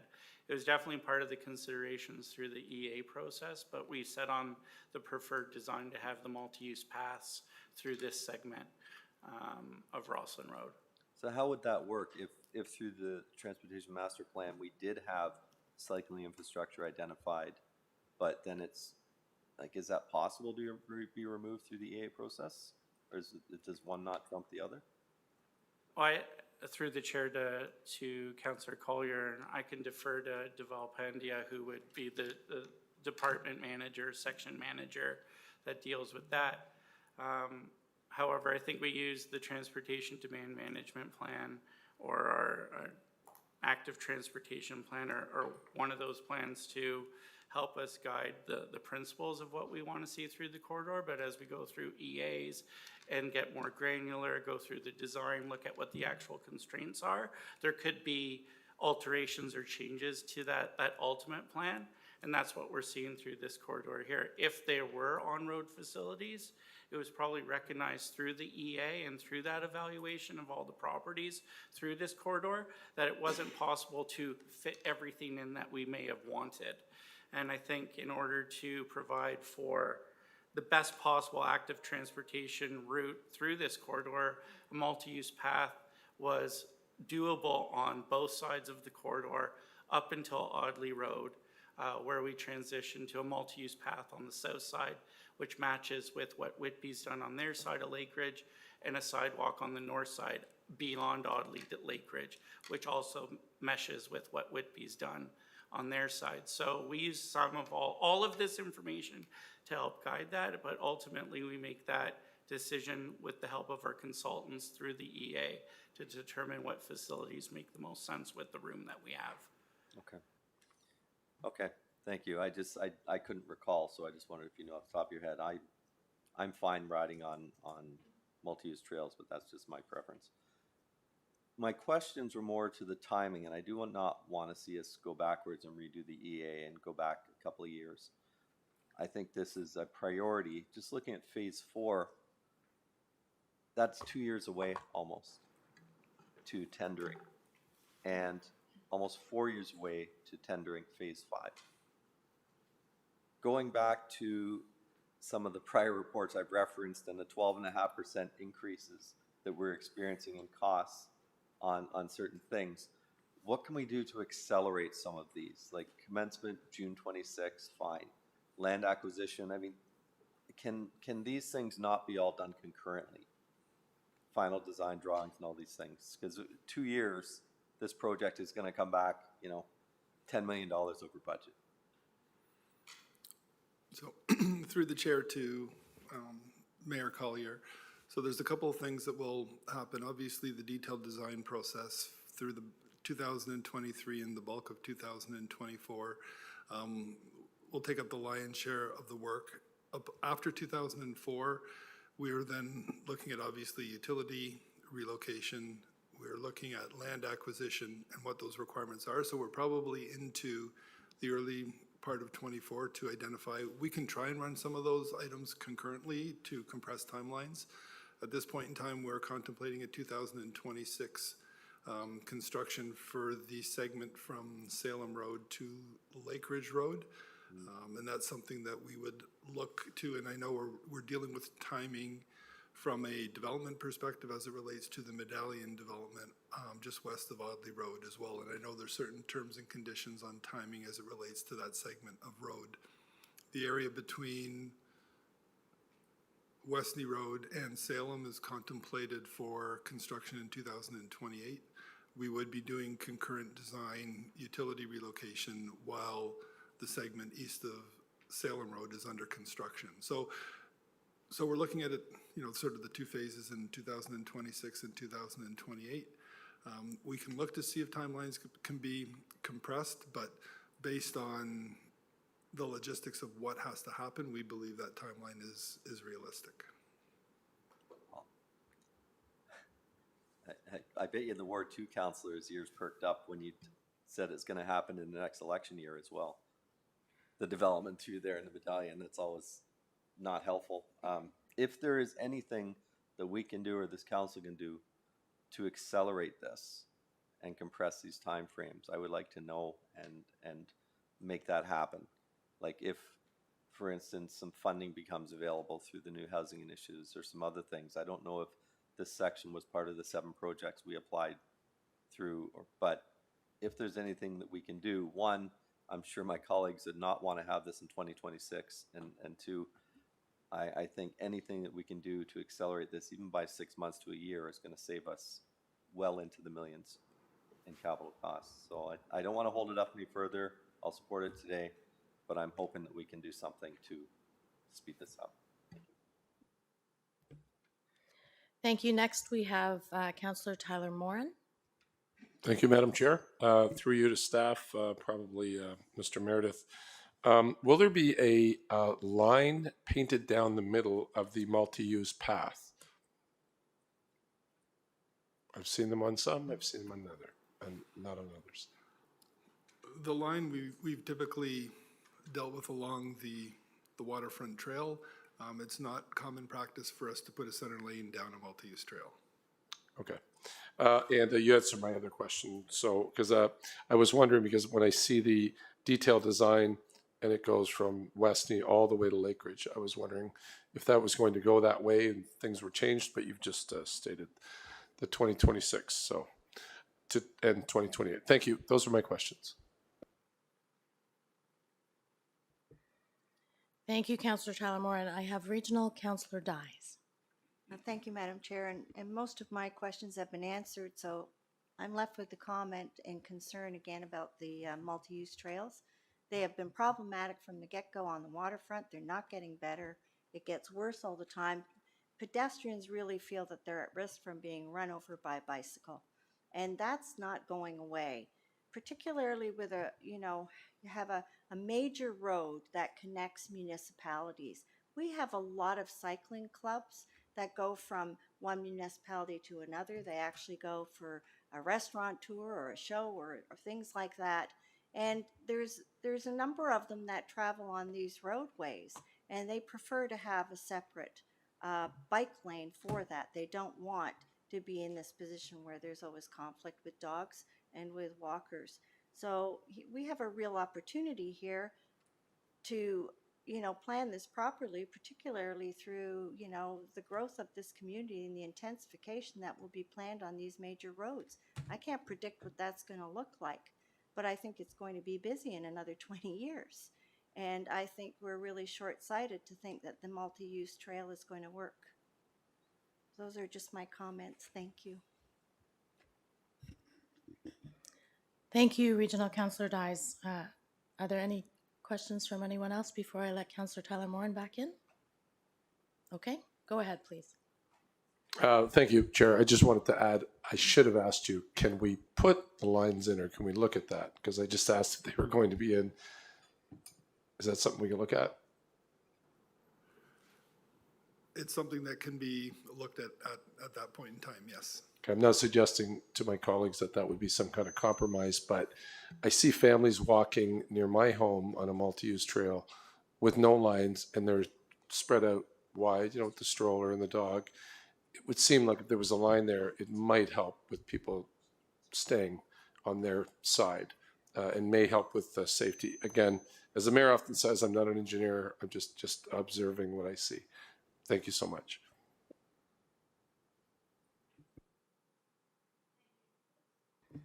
Thank you. Are there any other questions or comments? Okay. 4.9, I see the recommendation that council award the contract for detailed design of Rosslyn Road from Westney Road to Lakeridge Road to RV Anderson Associates Limited in the amount of $1,638,296.60 inclusive of all taxes. Could I please have a mover for this? I see Regional Councillor Lee. Let's vote, please.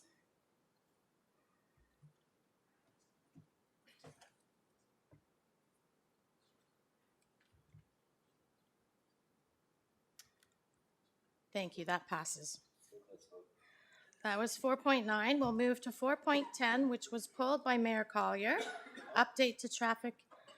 You don't want to talk to it? No, I was 4.11. Okay. So 4.10, let's receive that. What is the recommendation in 4.10? Let's just see.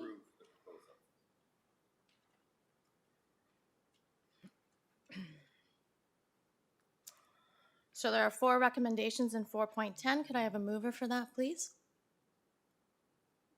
Regional Councillor Lee. And we'll vote on it, please.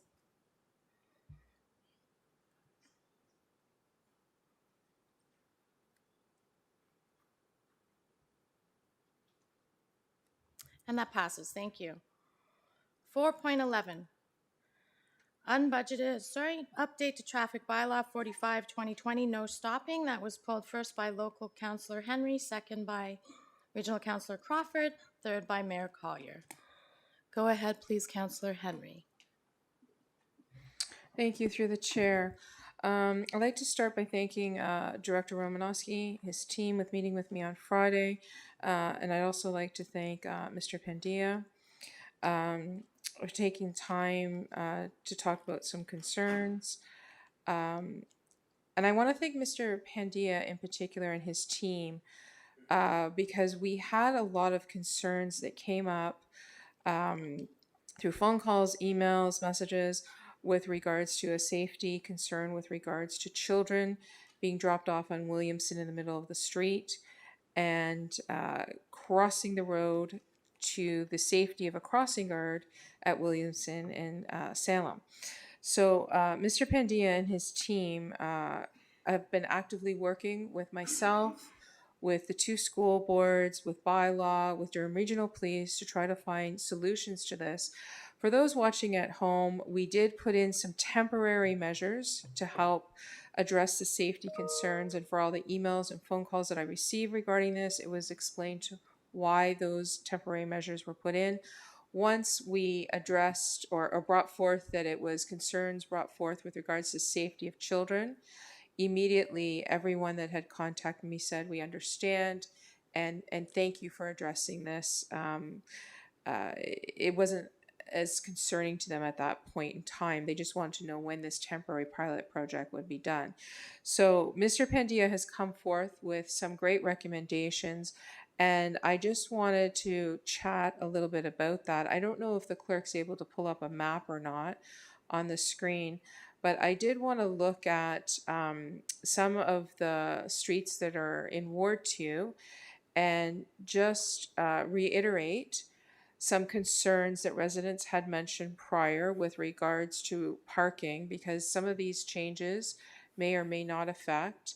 And we also know that Regional Councillor Lee and myself had brought forth a motion with regards to relooking at the parking in the town, and what may work in one ward may not work in another.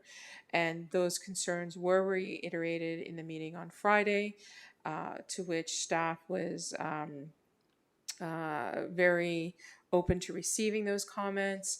And it was a very good and informational meeting. So, Mr. Pandia, I would like to speak to, in particular, I'd like to start off through the chair to Mr. Pandia with regards to Thackeray Drive between Williamson East and Schofield Gate, where we did have community members coming forth and asking for some intervention there with regards to the safety and the concerns of the children in that area that were being dropped off to that school. If you could speak to that. Thank you. Through the chair to Councillor Henry. Currently on Thackeray Drive, we have no parking restrictions on the northeast side between Salem Road and Williamson Road. What we have done is, in order to address the St. Josephine Bakhita school and the issues associated with kiss and ride facility, we just implemented no stopping restriction. We replaced no parking with no stopping. So that is the only change that we have. So it's not going to impact the northeast side of Thackeray Drive. As far as the southwest side of Thackeray Drive between Williamson and the I forgot the street name, but the first street south of Williamson Drive, we have implemented time specific no stopping restrictions, so that will allow visitors of those residents to park on the street. So we met with and of course with you and other councillors. We met with school administration. We heard the safety concerns that they have, especially with the kiss and ride facility at St. Josephine Bakhita, and that we thought that there are some issues associated with on-street parking as well, illegal on-street parking as well. So therefore we decided that it is prudent to put no stopping restriction that will allow our parking services staff and even DRPS to enforce those restrictions for the safety of everyone. Thank you. Through the chair, thank you for that. And the other one that I'd like to speak to is with regards to Williamson Drive East and Salem Drive North. This is where we were getting the complaints of children being dropped off in the middle of the street on Williamson and unassistedly by an adult crossing the street to the safety of a crossing guard, which made no sense to me, at Williamson and the Salem area. And I'd like to speak to, if you can speak to what you've seen now. You've had this opportunity to look at this, and thank you for addressing these concerns so quickly and taking the time to put a thoughtful plan in place moving forward for the safety of the children in the area. Through the Madam Chair to Councillor Henry, once we received the request from the resident and members of council, staff visited the location to observe the traffic operations during the arrival and dismissal times of the school, and we found that some of the parents were parking their vehicles within the yellow hatched portion of Williamson Avenue east of Salem Road, and children were crossing Salem Road. Children were going north onto Williamson Road on the south side, then crossing Salem Road to the school, and we found it very concerning. So therefore, we decided that it would be beneficial for everyone's safety to put no stopping restrictions on the south side and north side of Williamson Drive east of Salem Road, and to barricade the hatched portion of the area to restrict parking from the parents. Thank you for that. And we are, through the chair, we are done with this pilot project now, correct? Moving forward, once this is implemented, we can remove those restrictions in the hashtag area? I would look for council's direction on that one, because we did not consider it as a pilot, but we wanted to restrict those who were parking within the hatched portion. We can remove the barriers to see how it is working, but I'm at this point I am not sure whether we should remove it or not. We have to look into it a little bit in more detail. Okay, thank you. Then I will wait for your recommendation on that, because that is your area of expertise. So I just wanted to reiterate again, thank you for moving so quickly on this, making sure that you are taking into account the safety measures for the children, and to you and your team, thank you. Thank you. Thank you. Next, we have Mayor Collier. Please go ahead. Oh, my mistake. Regional Councillor Crawford, I already said that. I was looking at the list, not my own. Go ahead. Now you are. Go. Thank you. I spoke to, where'd he go? I spoke with Officer Ricard, who has assisted, as you recall. We've been to 3 different school visits over the last, I guess last year, and spoke directly with the principals. And he's in favor of no stopping signs as long as the school has provided a kiss and ride, so an alternative to dropping children off on the sidewalk. Outside of that, he is not in favor of it, because he said, where else are they going to go? So the school really needs to take responsibility for creating a safe place for children to be dropped off. Until we can get people walking to school, which we never will, they need to be able to have a safe place to go. And that is the school's responsibility. And the school boards need to stop blaming us for our roads not being safe if they're not providing. That's my grandstand. My question is, so we already have no stopping signs on Coles Avenue, correct? Through the chair to Councillor Crawford, we have, as part of this report, we have recommended replacing existing no parking restrictions to replace with the no stopping restrictions. So currently it's no parking? Yeah, it is no Okay, parking my bad. because we have a parking bay on the east side of Coles Avenue, along the frontage of the school, and there are no restrictions on the west side. Okay, so you're suggesting no stopping on the west side? We are suggesting no stopping on both sides, between Co Drive and Northern Driveway of the public school, and then from the Southern Driveway to Cornwall Drive, we are recommending no stopping restrictions. Similarly, on the west side, during the school hours, time specific, we are recommending no stopping restrictions to allow safe crossing, because there is an existing school crossing just south of both school properties. Okay, because that area is crazy at school time. It literally is. I can't believe how many people park on the road. I understand though the Catholic board has a kiss and ride. Does the public board have one? Do you know? In Applecross? Yes, I think so. They have one, because they're north and south driveway. They are one ways. Delaney, You know where I'm going with this one. This is unbelievable in front of Eagle Ridge. It currently is no parking, Yes, and we're changing to no stopping. that's correct. So signage is only good if we have enforcement, correct? Yes, that's correct. And how do we plan to do that? As part of this report, we consulted bylaw services, and we took their input on this report, and they are comfortable with our recommendations. And what is the fine for no stopping? If you're stopping.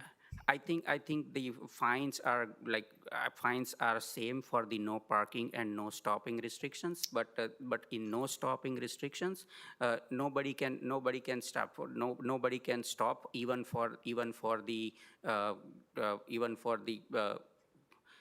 the pick up and drop off. Right. So So $65, I think, is the town fee, but I think the police fee is much bigger, isn't it? that is correct. Okay, okay. Okay, well, thank you. Thank you. Now we have Mayor Collier. Go ahead. Thank you. And just a little bit further on the enforcement, because Regional Council Croft is exactly right. The no parking signs aren't working. Why do we think the no stopping signs will work? That's a rhetorical question. They won't. But over a year ago, I sent a letter to the Minister of Transportation, Carolyn Mulroney, requesting that the Highway Traffic Act be amended because there's technology available, like red light cameras, like automatic speed enforcement. They're bollards that can be put out in these areas that will take a photo and ticket these people that stop and park and don't follow the rules. Have we had a response to that letter? Through the chair to Mayor Collier, I am not aware of that letter. I have not came across this letter, and we have not provided any response. I believe the answer is no. That was, as far as I'm aware, ignored. The use of technology, I think, would be much better off here than spending almost $5,000 on signage that people are probably going to be ignoring without enforcement. What can we do as a council to raise awareness about other available technologies that cost us nothing, by the way? Because the company will come in and install these. They will handle all of the, from my understanding, from what I was shown, tickets and everything else. And I think we even get a cut of the revenue for no cost to the municipality. Sounds a lot better to me than trying to just put up more signs that I think are going to be ignored. So what can we do as a council to help move this forward?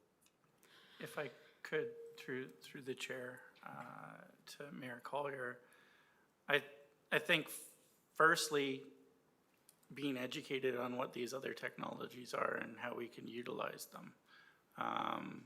And then being able to provide some type of, informed decision or informed recommendation to council. I'm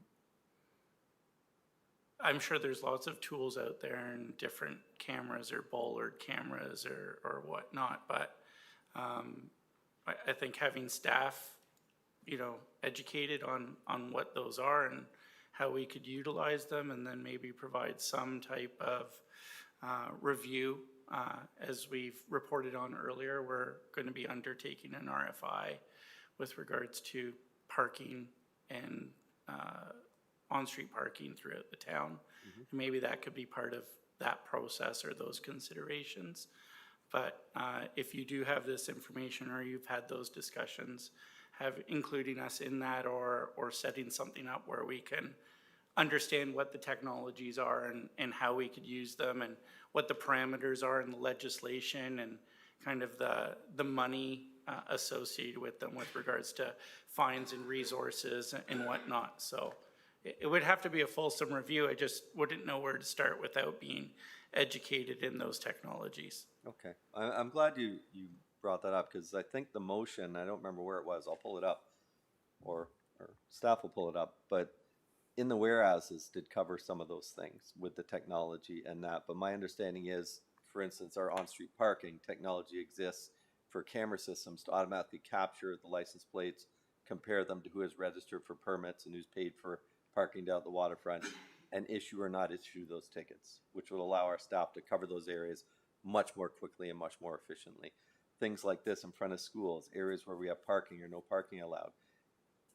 I'd be happy to get that information, but my understanding is limitations in the Highway Traffic Act are what is the barrier between us knowing what those are and being able to use those in our municipality to gain efficiencies. So I think what I'll do is probably send that letter again. I'll support the staff report, anything that we can do to try and make things more safe, great. No disrespect to anybody, but I don't think this is going to do that. And we'll see what comes out of my next letter. Hopefully that won't be ignored as well. Thank you. Thank you. Are there any other questions or comments? Okay, there are 4 recommendations in the report. Could I please have a mover? I see local councillor Henry, and let's vote.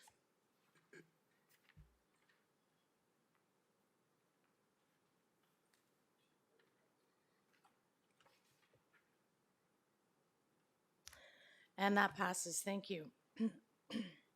So 412 was not pulled. So we will now go back to item 4.5, the annual investment report. Mayor Collier?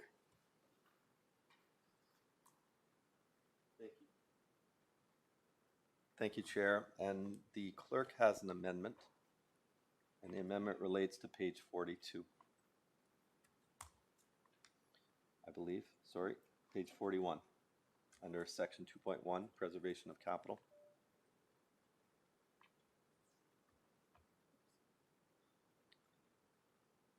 I'd just like to speak to it, please. Chair. Yeah, I see the amendment on the screen that the recommendation be amended by striking the proposed amendments to section 2.1, 1, preservation of capital of corporate policy number 130, investments. Go ahead, Mayor Collier. Thank you, Chair. To the proposed change in the wording, Council will recall that I think it was last year, we amended this policy to take out certain wording which limited or didn't limit, allowed, and I'm trying to think of the most respectful way to say this, staff interpretation. So the policy was exactly what Council was directing the policy to be. And I mean no disrespect with that. It was being interpreted, in my opinion, not what Council had originally intended. And I took out a couple of words, we took out a couple of words as a council through amendment to make it so there wasn't that interpretation. So the investments were made based on what our investment strategy said. I see this wording that is put in here to be put back in as a custodian of public funds, safeguarding investment principle is paramount. The town will employ an investment strategy that seeks to minimize risk of capital losses by mitigating the impact of credit and interest risk where possible, and striking, and to a lesser extent, diversification and varying maturity dates, as basically undoing the amendment we made last year and putting those interpretations and whatever back in. I said earlier in today's meeting, I intend to bring some amendments to, I think, strengthen this after some proper review and consultation. I think by putting this back in undoes what we did last time, which was take the handcuffs off and allow us to proceed. So I don't want to see this put in here this time around. I ask that we just leave the policy the way it is with regards to preservation of capital. Actually, under the original one, I think they call it investment objective.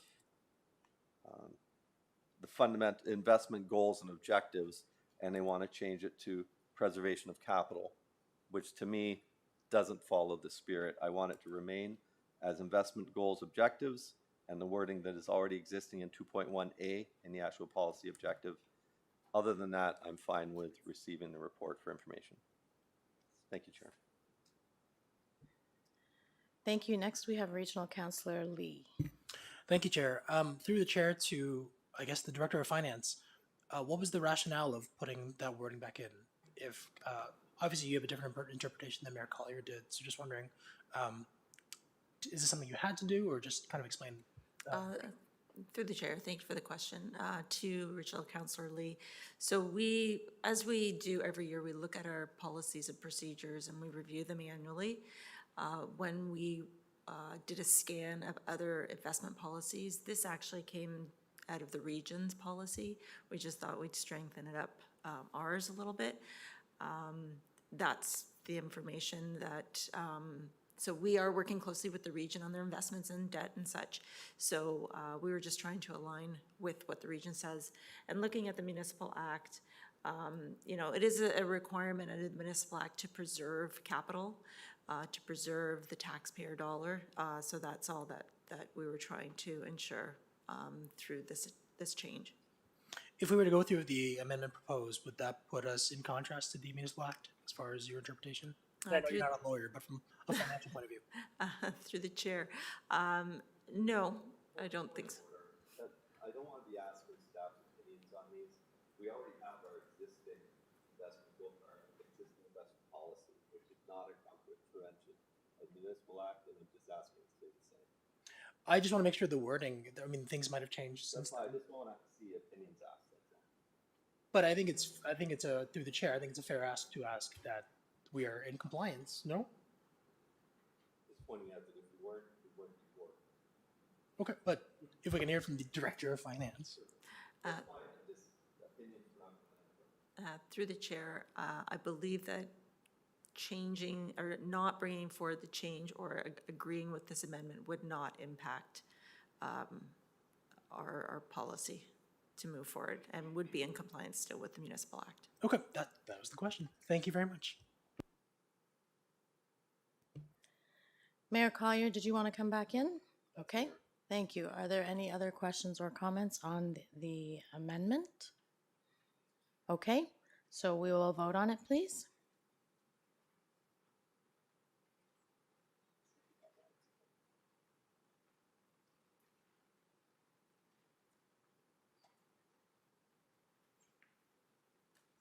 It's not there.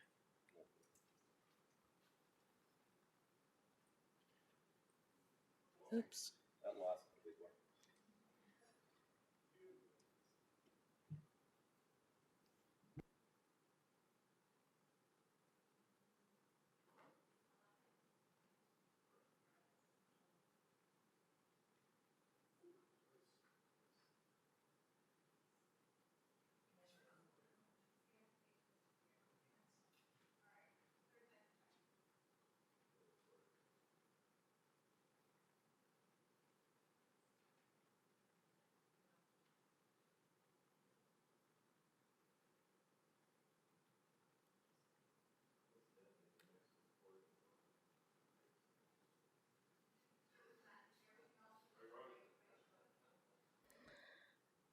So we'll vote old school by show of hands. So all in favor of the amendment?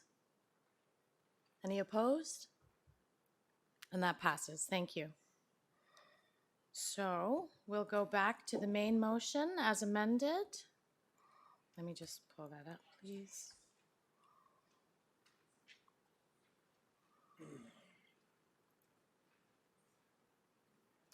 Okay, so the main motion as amended. Do we have a mover? Mayor Collier. And shall we try voting? Yep, it worked. This is on the main note.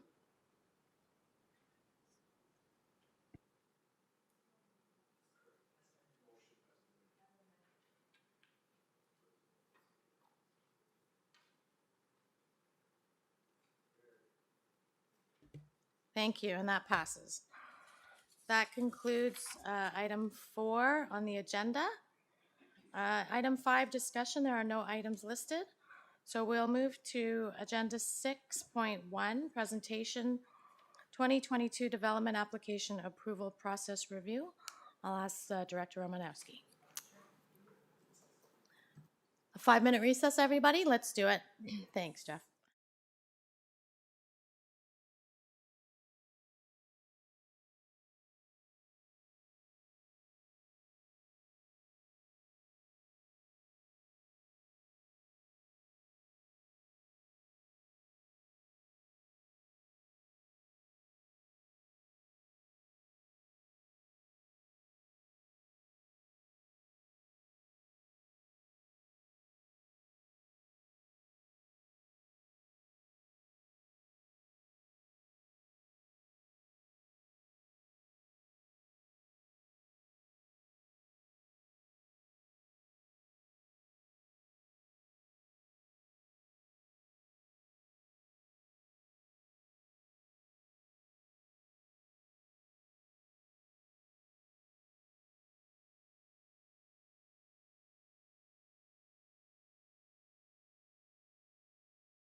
Okay, we're back, everybody. I'm going to ask everyone to focus on the agenda. Item 6, please. 6.1, the Development Application Approval Process Review.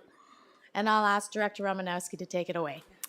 Thank you, Chair. I have Stephen McRealis here.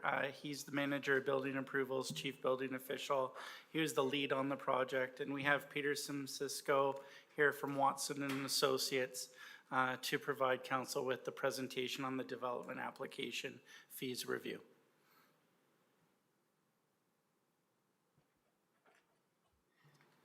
Over to you, Peter. Excellent. Good afternoon, everyone. Hopefully you can hear me okay. Yes, we can. Thank you for the confirmation, and I do apologize before I get started. I will just be a voice this afternoon. I'm having some connection issues and need to preserve all the bandwidth I can, so I will just be speaking. You won't see me, unfortunately. But just to get started with our presentation here, so for a little bit of background, the last comprehensive review of the town's planning and development services user fees was completed back in 2007. Since that time, the town's building permit fees have been reviewed every 4 years, with the last review occurring in 2018. But then for fees within the engineering and the planning sections, those are reviewed somewhat more informally by town staff on an annual basis and then adjusted in accordance with inflation and general market conditions.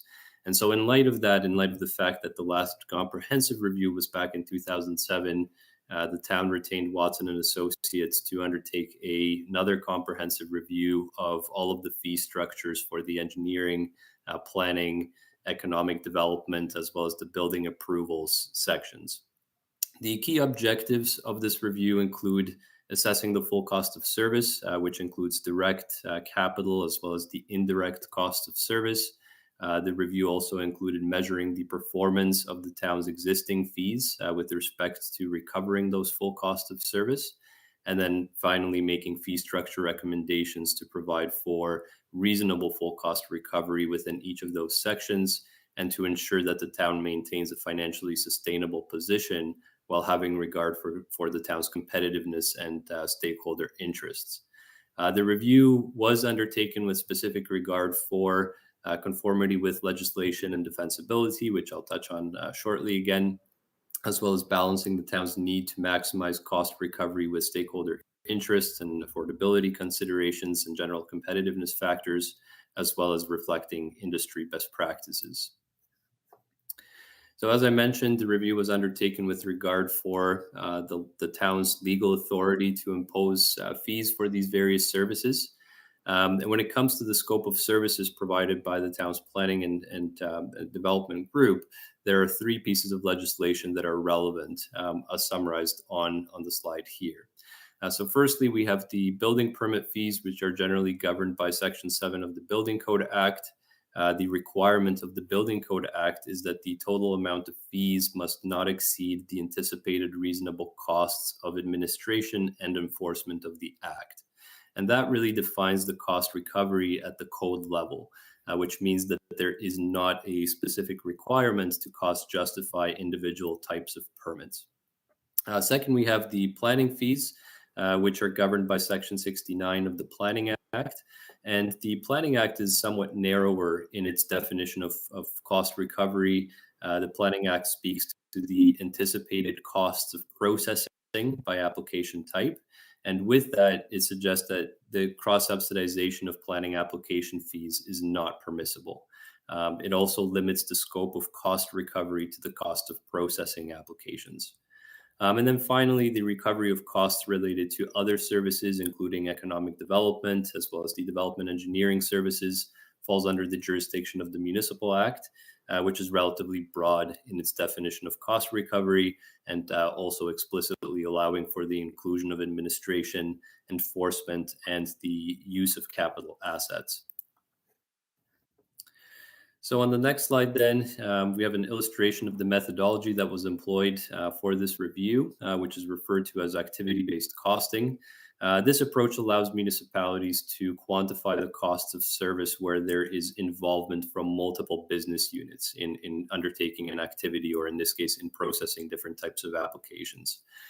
The allocation of costs into the various application categories or activity buckets, as are illustrated on the far right-hand side of the illustration here, is accomplished by tracking the relative share of staff processing effort for any given permit or application category.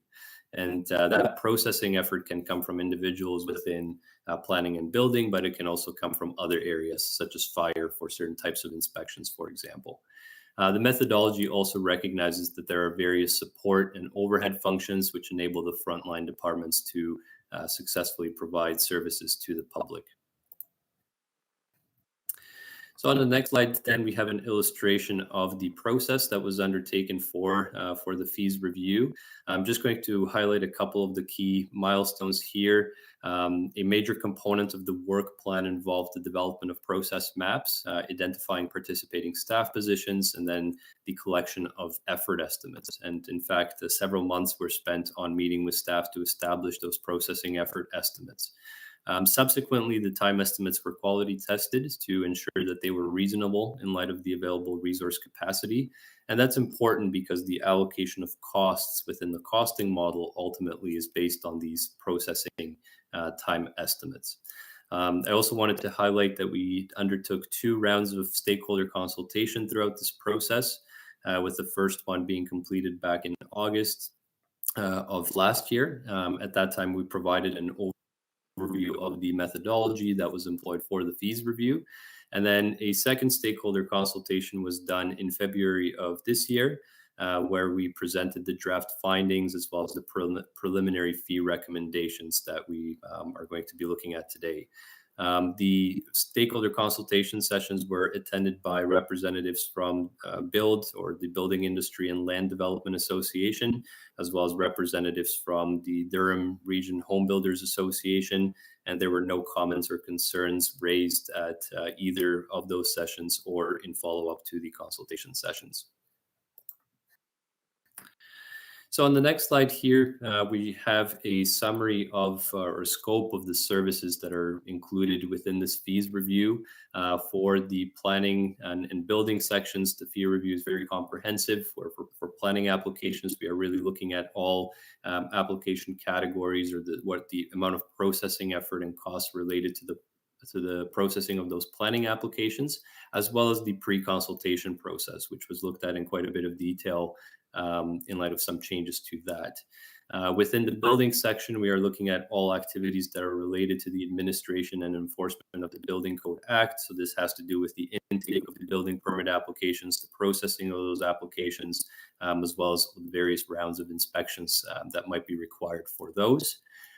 Within the development engineering section, we looked at activities relating to the design review, as well as inspections related to development agreements, pre-servicing agreements, permits related to erosion and sediment control, quite a bit of activity around lot grading review, then various requests for traffic data and turning movement counts, as well as benchmarks. And last but not least, within the economic development section, we looked at, while that section is involved in a number of other activities beyond what was included in the scope here, what we looked at from a costing perspective and a potential fee setting perspective included the activities related to land acquisition and sale of land, real property agreements, such as easements and license agreements, administering permission to enter agreements, as well as undertaking business official openings and filming in Ajax permits.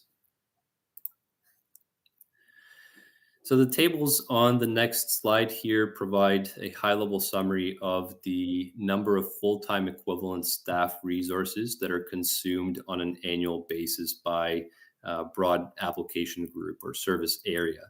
I'll point your attention more so to the lower table, which shows the estimated resource utilization based on the forecast application volumes. And in total, what we see here is that the activities that were covered by this review are expected to consume approximately 33.5 full-time equivalent positions across the organization on an annual basis. with the majority of that resourcing being related to administration and enforcement of the building code at about 17.6 full-time equivalent positions, and processing of planning applications being the follow-up at about runner-up rather at about 13.7 full-time equivalents on an annual basis. And relative to the current staff complement that's available to share the workload that's associated with these activities, there would appear to be a need for an additional approximately 4.8 full-time equivalent positions. And effectively, all of that shortfall is related to the anticipated volume of building permit applications over the next several years. The costing analysis that was completed as part of this review, as well as the fee recommendations that are being put forward, all of that was done in anticipation of this increased staff comment. So it is all in the costing results. So then on the next slide here, we'll speak to the several components that we look at when assessing the full cost of service. These include direct costs. So these are typically operating costs associated with the individuals that directly participate in these service delivery activities, as well as other direct operating costs, materials and supplies that get utilized in that process. The second component are indirect costs. These are operating costs associated with support and overhead functions, such as human resources, for example, information technology, the mayor's office and council, as well as things like town hall maintenance. So again, items that are not directly related to the processing of these applications, but that are consumed to different extents in that process. Reflect capital costs in the full cost definition. This would include the annual life cycle costs of the capital assets that are utilized by staff in delivering. Just a couple of examples here being facilities. So staff needs some facility space to operate out of. So the annual life cycle costs of that are reflected in the full cost of services, as well as the cost of vehicles that staff use to travel to inspections, for example. And then finally, when we look at building permit fees, there's one additional component of the full cost of, in addition to these direct, indirect, and capital costs. Municipalities are able to establish building permit reserve funds to allow for stabilization of services during periods of reduced building activity. And typically, municipalities set a target for these reserve funds based on recent examples of downturns. Historically, the town has targeted a reserve fund balance equal to just under 2.5 times annual direct cost of service. As part of this review, we looked at recent declines in building activity relative to a longer run average, and through that analysis confirmed that that reserve fund balance of about 2.5 or 2.45 times annual direct costs is still an appropriate target. And so that has been included in the full cost definition and resultant fee recommendations within this review. So in the next section here, we'll look at the actual costing results by section, as well as both the cost recovery levels that the current fees would be expected to produce, as well as the cost recovery levels that would be produced at the recommended fees that have been put forward in the report. So firstly, here we're looking at the annual cost of processing planning applications. That total annual cost of service for the town has been identified at about $2.8 million annually. In that leftmost stacked bar, you see a breakdown of those costs into the direct costs, which are the dark and lighter blue portions of the bar, which represent about $1.87 million, or about 67% of the total annual cost of service. We then have the indirect costs, which are shown with the orange portion of the stacked bar, which in this case represent about 0.9 million, or about 32% of the total annual costs. And finally, the capital costs, which in this case largely relate to the utilization of facility space and the life cycle cost of that, representing about $32,000 annually, or about 1% of the total annual cost of service. We have put forward, or before I go there, actually, with the middle bar on the chart here, you will see that the fees that the town is currently charging for the processing of planning applications would be expected to produce about 49% cost recovery on an annual basis relative to those costs. And so in light of that, we worked with staff to formulate fee recommendations that would start to close that gap between annual costs of service and that cost recovery level produced by fees, while at the same time being cognizant of what other municipalities in the area are charging for similar types of services to maintain competitiveness, as well as to mitigate any affordability impacts for the types of entities that might be coming forward for these different types of applications. So in light of those recommended fee adjustments, as well as some adjustments to the fee structure itself, in response to some of the implications of Bill 109 and kind of splitting up the planning application approvals process into smaller chunks to ensure that the town can maintain its legislative turnaround times. The proposed fees and the fee structure that has been put forward would be expected to result in about 68% cost recovery on an annual basis. So that's it for the planning applications. On the next slide here, we will look at the development engineering section, where the annual cost of service has been quantified at about $340,000 annually, with, again, the direct cost representing about 60% of the total, and then the indirect cost about 37% of the total, and finally the capital cost representing about 3% of the total at about $8,000 annually. When we look at the fees that are currently in effect, they are currently producing about 106% cost recovery. So there have been some reductions proposed to the development engineering fees to ensure that the cost recovery is fully aligned with the cost of service.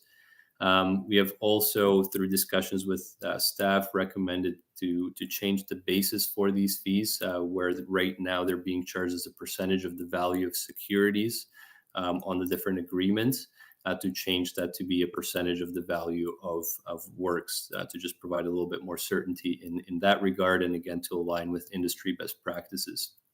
And what we have also identified is a potential new fee for minor erosion and sediment control permits. The next area we will look at is the economic development section. The annual cost of services, at least the ones that were included within the scope of our review, have been estimated at about $117,000 annually. The level of cost recovery with the fees that are currently in effect is relatively minimal at about 7% of the annual cost of service. So there have been some adjustments recommended, increases to several of the fees charged by the Economic Development Group, but again, working closely with town staff to ensure that there were no competitiveness issues or we weren't exceeding market rates for these types of services, as there's typically quite a bit of sensitivity to them within the economic development area. So we have made some recommendations to improve cost recovery levels to about 21% of annual cost of service, and also recommended a new fee to be imposed for external requests to purchase town land. And then the final area we will look at is the building section. The total annual cost of service have been estimated at just over $3.5 million, with, again, the direct costs, as in the other areas, representing about 2/3 or just over 2/3 of the total costs. The indirect costs representing about 16% of that total, and then capital costs, again, reflecting the facility usage, as well as in this case, vehicles that staff use to travel to inspections, representing about 3% of that total. There is one additional component here within the building section. As mentioned earlier, we have that annual stabilization reserve fund contribution that is also built into the fees. And in order for the town to reach the target level within that stabilization reserve fund, we would be suggesting annual contributions of about $540,000 to that reserve fund. And so that has been priced into the annual cost of service as well. The current fees that the town imposes for building permits were found to be producing about 122% cost recovery. This is with the anticipated volumes of permit activity over the next number of years. And so in light of that, we took a targeted approach to fee recommendations to reduce the categories where the town is currently over recovering its costs on a proportionate basis, such that on an overall basis, the amount of annual revenue generated from building permit fees would align with the cost of service. So to bring that back to just full cost recovery or 100% cost recovery. The other major recommendation within the building section and a shift from historical practice is to ensure that the town is indexing these fees on an annual basis to keep step with inflation pressures, just like we see done with development charges and other municipal fees and charges as well. So that is something that we would be recommending the town do on an annual basis moving forward. So that summarizes the formal part of the presentation here. Just quickly, in terms of next steps, we are looking to receive input on the proposed fee recommendations. And then following today, we will be seeking council approval of the new fees bylaws, with the planning, development, engineering, and economic development fees coming forward first at the June 19th meeting of council. With the proposed fees or fee changes within those three areas taking effect July 1st, if they are approved. The building component will need a little bit longer because there's a statutory public meeting that needs to take place prior to new fees taking effect. And so we would be expecting council to consider approval of a new building fees bylaw at the September 18th meeting.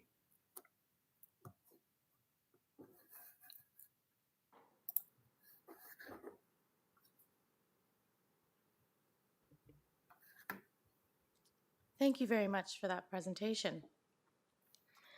I'll ask the members of council, are there any questions or comments for Mr. Simcisco?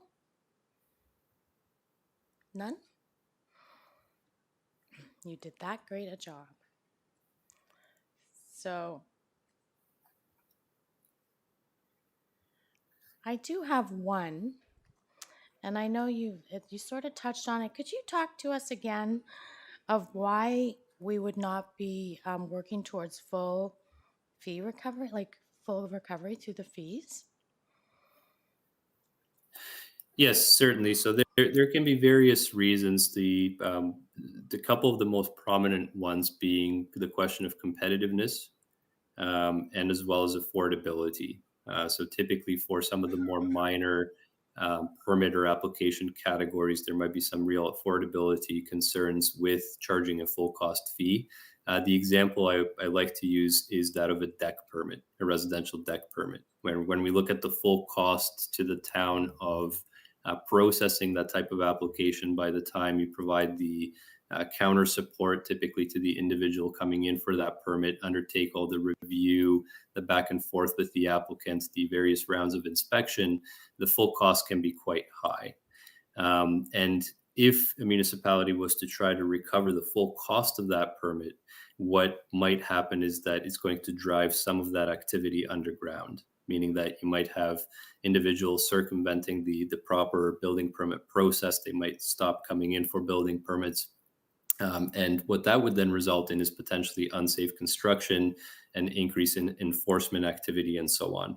And so those would be some undesirable outcomes of that pricing decision. And so that this is where the costing part is just the starting point for the review typically. We do go through a very involved process in looking at market comparators, and especially for those categories where affordability and those unintended consequences are a potential concern. We look at what is charged for that type of permit in other jurisdictions to get a sense of what we think the market can bear in that regard. And we try to increase or improve that cost recovery level up to the point of the market without necessarily exceeding what's charged in other area municipalities or other comparable municipalities. Okay, all right, thank you very much. So looking at the staff report, we have two recommendations: that council approve the findings in the attached development application fees review study, and that staff be authorized to prepare and forward the amending user fee bylaws for the respective sections to council for consideration at a future meeting. May I please have a mover? I see Regional Councillor Lee. If there are no other questions, we will vote.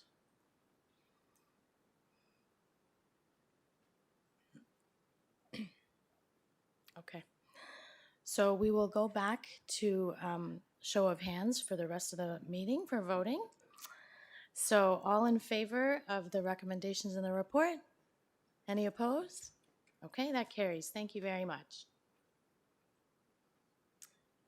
So now we have item 6.2, more ways to get around e-scooters and e-bikes. I'll call on Director Romanowski.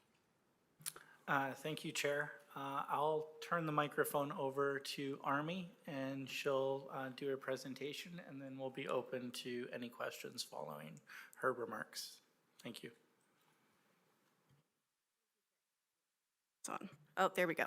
Oh, perfect. Okay, good afternoon, everyone. For those of you who don't know, my name is Army DeFrancia.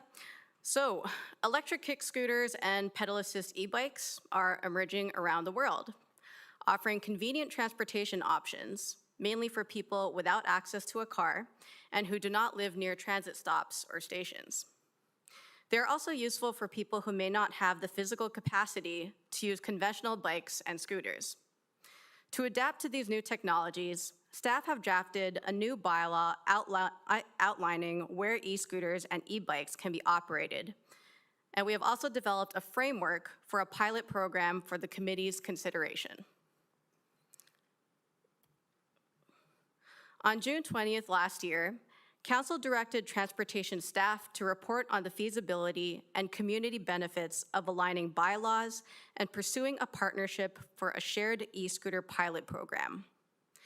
As a result, staff have a draft bylaw subject to the approval at the June 19th Council meeting. Staff are currently working on issuing an RFP for a pilot program subject to the committee's endorsement of the framework. The shared e-scooter and e-bike program will be launched this year as directed in the motion. The pilot program is expected to launch in fall 2023, when staff finalize the agreement with a shared e-scooter and e-bike provider. What types of e-scooters are we talking about? For this project, when we say e-scooters, we are talking about the province's definition: an electric-powered kick scooter with handlebars on top of the stem, a platform, 2 wheels, no seat, and a maximum speed of 24 kilometers an hour on a level surface. We are not talking about mopeds or anything that looks like a motorcycle. Currently, e-scooters are permitted on provincial roads, regional roads, and designated bike lanes on regional roads. Local municipalities can decide whether to permit e-scooters on multi-use paths, trails, and parks, as well as permit requirements and parking requirements for shared e-scooters. In this project, e-bikes are pedal assist bicycles that fit with the province's definition. In Ontario, a pedal assist e-bicycle must resemble a conventional bicycle. It must have 2 or 3 wheels and a maximum speed capacity of 32 kilometers an hour. They must also have pedals and require some pedaling. Anyone operating an e-bike or e-scooter must be at least 16 years old. Again, we're not talking about mopeds or anything that looks like a motorcycle. And we are also not talking about electric cargo bikes, although that is something that the town can consider in the future. Currently, e-bikes are permitted on regional and town roads as well as designated bike lanes.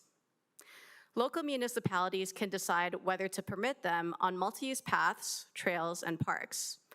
In Ajax, e-bikes are not permitted on multi-use paths, trails, or parks. In January 2020, the province started a pilot project that set requirements for helmet use, minimum age, and restrictions on weight and the speed of e-scooters. If a municipality decides to participate in this pilot, municipalities must decide where to allow them, such as municipal roads, trails, or multi-use paths, or cycle tracks. Participating municipalities must also decide where they can be parked and whether a business permit or license is required for shared e-scooter companies. Durham Region, the City of Oshawa, and the City of Pickering are participating in this pilot. E-bikes are not included in this pilot, though staff have decided to include them in this specific project. The provincial e-scooter pilot requires prohibiting e-scooter use on sidewalks. The benefits are different given their size and the overall design. E-scooters are a newer technology. So far, it has been found to be useful for multimodality. People typically use e-scooters to get to and from transit stops and stations. They are a useful option for people who do not feel comfortable using a bicycle. E-scooters require less storage space, and there are some that could even be folded, making it convenient for people to bring it to their desk, their lockers, and their homes. There is more evidence of e-bikes being used to replace car trips because the assist allows people to get over hills and travel longer distances. There is also evidence of physical, cognitive, and mental health benefits of using e-bikes among seniors. The province's definition of an e-bike includes adult-sized tricycles, which makes them easier to adapt for people with disabilities. And e-bikes have also been around longer than e-scooters. There are now insurance products available for e-bikes and a better understanding of how to accommodate for them compared to e-scooters. Shared e-scooters and e-bikes have different risks and benefits than privately owned e-scooters and e-bikes. Shared e-scooters and e-bikes are rented from a service provider for a fee per minute or per distance traveled. Such devices must be picked up and are typically unlocked using an app and must be returned to designated areas. Parking options include illustrating designated areas on a map, on the app, docking stations, mats, areas marked by signage and pavement markings, or locks for existing bicycle racks. Privately owned e-scooters and e-bikes are those that you could buy for yourself to keep. Currently, there are people who buy these off of Kijiji, Costco, Amazon, Walmart, and other places. When it comes to shared e-scooters and e-bikes, the advantage for municipalities is that there is more control over the speed, battery, areas of operation, required accessories, and parking areas. This may be why cities like London in the UK and Copenhagen in Denmark only permit shared e-scooters. The benefit of privately owned e-scooters is that people are less likely to park them in ways that block pedestrian connections. They're also more convenient for people who use them because they could take them with them instead of spending time searching for a designated parking area. The main disadvantage of shared e-scooters and e-bikes, which residents are most concerned with, is that people may throw them away or park them in ways that block pedestrian paths and connections. There is also the risk that companies may not follow the parameters of the agreement. There are also many risks with privately owned e-scooters and e-bikes because residents are responsible for charging, maintaining, and repairing them. Buying a lower quality battery or charging the e-scooter or e-bike improperly can create a fire hazard. People may also redesign their own e-scooter or e-bike in a way that makes it travel at faster speeds or make other adjustments that do not adhere to provincial regulations. People who own an e-scooter or e-bike may not have a bell or a light. With privately owned e-scooters and e-bikes, there are more risks beyond the control of the municipality. Municipalities are generally more open to pedal assist e-bikes than e-scooters for many reasons. One is because there are insurance products available for e-bikes but not for e-scooters. Another reason is because the size of the wheel the size of the wheel for e-scooters makes it more dangerous for an e-scooter to travel over potholes and uneven surfaces compared to e-bikes. Further, there are concerns that e-bikes are not used to replace vehicular trips and therefore do not bring the same environmental and health benefits as e-bikes. Overall, municipalities may be more accepting of e-bikes because they are better understood and can be accommodated using similar resources standards, and regulations as non-assisted bicycles.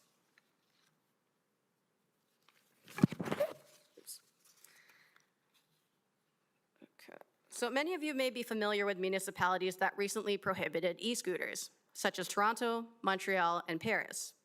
It is important to note that these same 3 cities permit pedal assist e-bikes.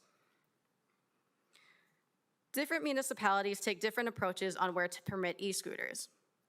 Currently, the City of Pickering permits e-scooters on local roads, and it also permits e-bikes on their trails, but the City of Pickering doesn't allow e-scooters on their trails.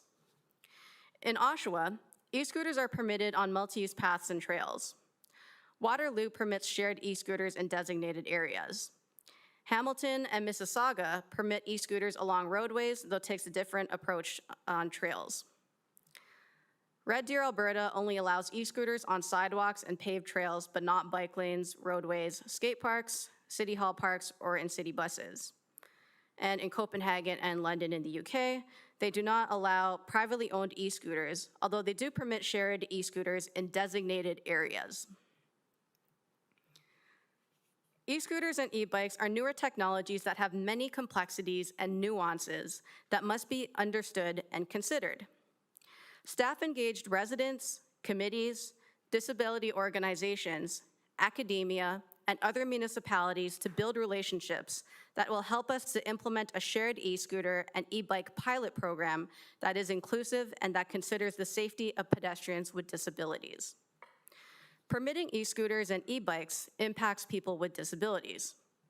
It is important to note that the impacts on people with sensory disabilities are different from the impact on people with mobility limitations. Many organizations serving people with disabilities have criticized municipalities for not sufficiently engaging people with disabilities before implementing their shared e-scooter pilot programs. Disability advocates have written letters expressing concerns about the risk of injury from collision with e-scooter users on trails with high volumes. Further, they brought up the concerns of shared e-scooters being left around, obstructing pedestrian pathways, making it particularly difficult for people with sight loss. There's also the concern of detectability. People who are blind need audible detection when people using e-scooters and e-bikes are passing by them. However, people who are deaf cannot detect people using e-bikes and e-scooters passing from behind them, at least not through an audible detection. Therefore, people using e-scooters and e-bikes must be mindful that not everyone could detect them when they are passing. With e-bikes, there are designs available that can accommodate for people with mobility limitations, as well as people with Down syndrome and people with other disabilities that affect their balance. The Assist can help people with mobility limitations and reduced ability. Continuing to engage people with disabilities is key to ensuring that the town implements a pilot that is safe for all residents. After reviewing the e-scooter bylaws at the region, the City of Oshawa, and the City of Pickering, and consulting the Durham Municipal Insurance Pool, transportation staff have identified 2 options. Option 1, permit privately owned and shared e-scooters and e-bikes on town roads only. Option 2, permit privately owned and shared e-scooters and e-bikes on town roads and paved off-road bike facilities with a minimum width of 2 meters. Staff recommend paved facilities to reduce the risk of damage to the vehicle and a minimum of, so by vehicle I mean the e-scooter, the e-bike, and a minimum width of 2 meters to allow for a space to coexist and pass pedestrians. To be clear, permitting e-scooters and e-bikes on sidewalks is not an option, as required by the province and the region, and as recommended by disability organizations. Based on the criteria, staff recommend option 2, permitting privately owned and shared e-scooters and e-bikes on town roads and paved off-road bike facilities with a minimum width of 2 meters. The fear of riding alongside motorized vehicles, so cars, is a significant barrier preventing residents from using active transportation and micromobility. By addressing this fear, More people will use active and micromobility modes, contributing to further reductions in traffic and greenhouse gases, which was noted as a priority by residents.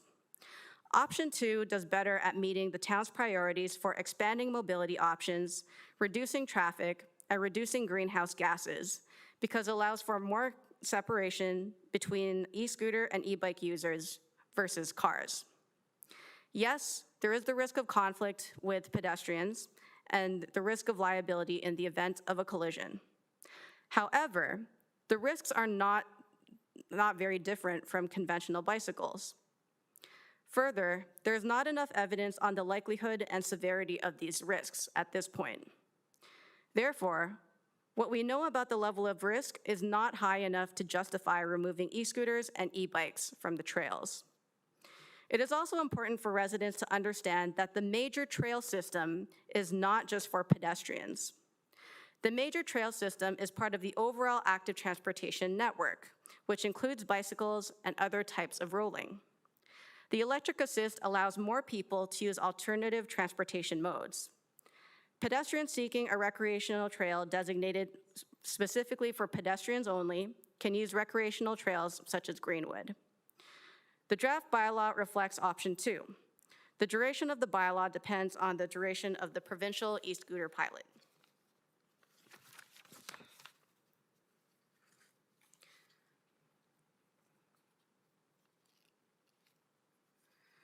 So therefore, staff recommend that council endorse the electric kick scooter and pedal assist e-bike bylaw and that staff proceed with the RFP process. To apply learnings from other municipalities and to contribute further on knowledge on micromobility, staff also recommend partnerships with Toronto Metropolitan University, as well as the Canadian National Institute for the Blind and other interested disability advocacy groups. These partnerships do incur costs within the first 1 to 2 years, though the costs of these can be recovered through fees charged to the e-scooter companies and the Capital Contingency Reserve. These partnerships are necessary to build trust with residents and to ensure that the shared e-scooter and e-bike program is inclusive and respectful of people with disabilities. We are currently working on the RFP process and a draft agreement based on this framework. The framework outlines considerations that were brought up by disability organizations and residents. Obstruction of paths was a common concern brought up among residents. Our agreement will require the shared e-scooter and e-bike companies to have a process for retrieving abandoned e-scooters and e-bikes within an agreed time frame and to use mats to mark designated parking areas. We will also require companies to provide details on the frequency for inspection and maintenance of the devices and to provide inspection reports. We will also ask the companies to inform users about the terms of service and restrictions placed on riders. Our framework will also require companies to explain how privacy will be protected, how much will be paid to the municipality per trip, how the company can assist with enforcement in areas with high pedestrian volumes, how the devices can provide detectability for people with disabilities, and what data will be shared. Notably, the upcoming agreement will provide insurance and indemnity clauses that contractually transfer the risk to the companies. We can also include a clause that asks companies to hire local residents. Implementing lessons learned from other municipalities would incur costs to the town. The costs in this slide currently do not include staffing resources. More information on staffing resources required will be provided in the fall. Municipalities have received criticism for not sufficiently engaging people with disabilities. With this in mind, the education campaign includes working with disability organizations to develop a video campaign and to send community ambassadors on the trails with a focus on consideration for people with disabilities. The evaluation costs include focus groups with people with disabilities, as well as data collection and analysis done by Toronto Metropolitan University on the inclusivity of our e-scooter and e-bike program. The education campaign and evaluation would help the town achieve goals 1, 2, and 4 of the Transportation Demand Management Plan, notably the goal on transportation equity, while also implementing the Get Ajax Moving diversity campaign outlined in the strategic plan. Much of these costs can be recovered through revenues from fees charged to the e-scooter and e-bike companies.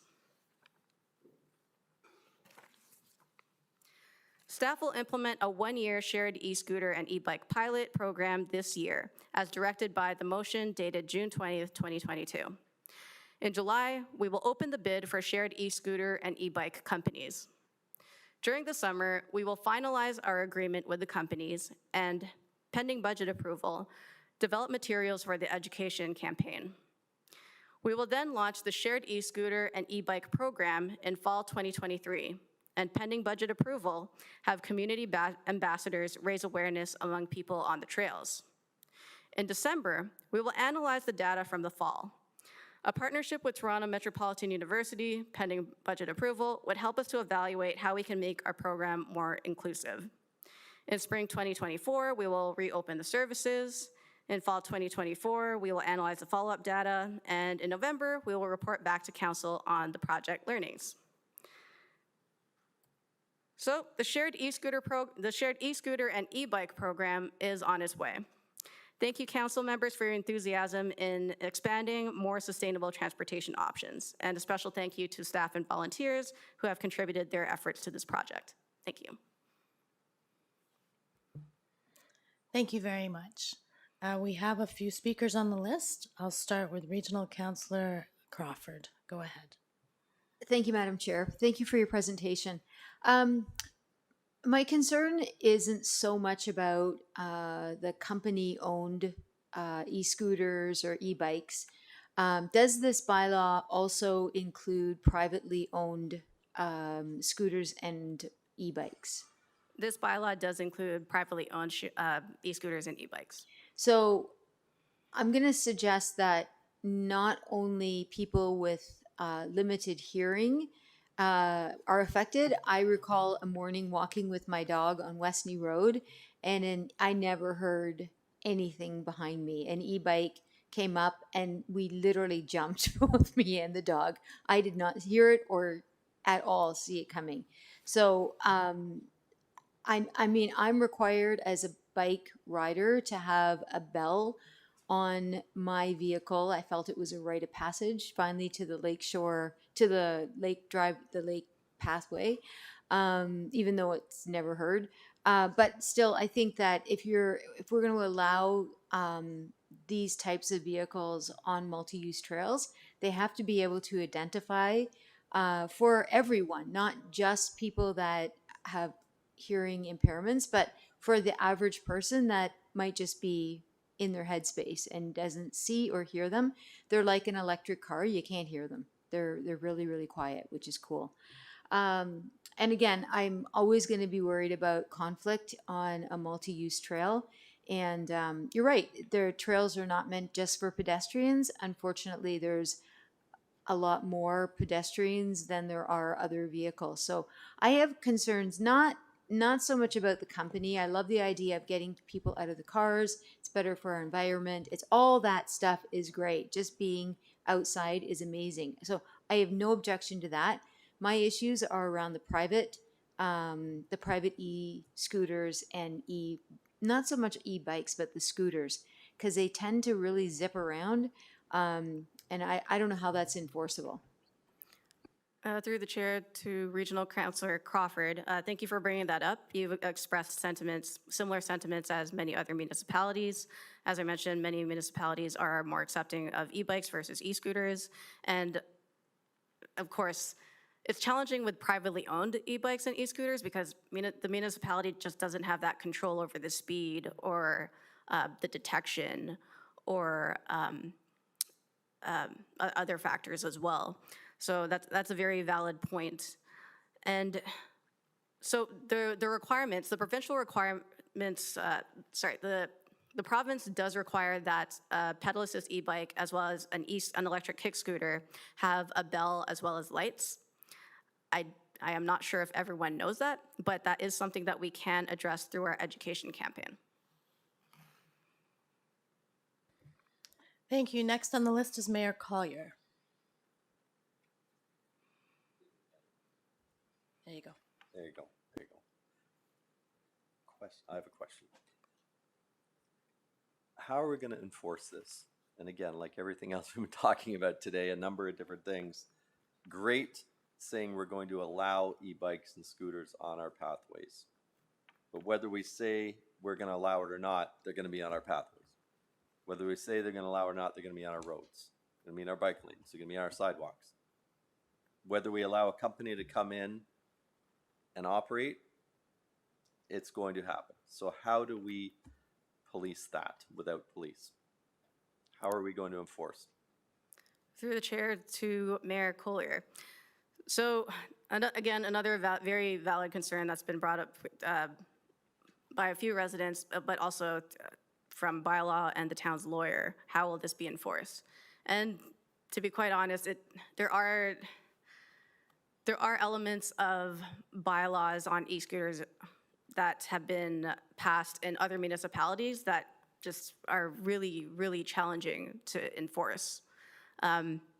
This is a pilot program, so this is more of a time for staff to assess what the risks actually are, what the severity is, what the frequency may be, and to see how we can move on from there. So regardless, it's going to be, it's really challenging overall whether we allow them or not. Even if we don't allow them, it's still challenging to enforce that as well. So it's a pretty challenging, imperfect scenario.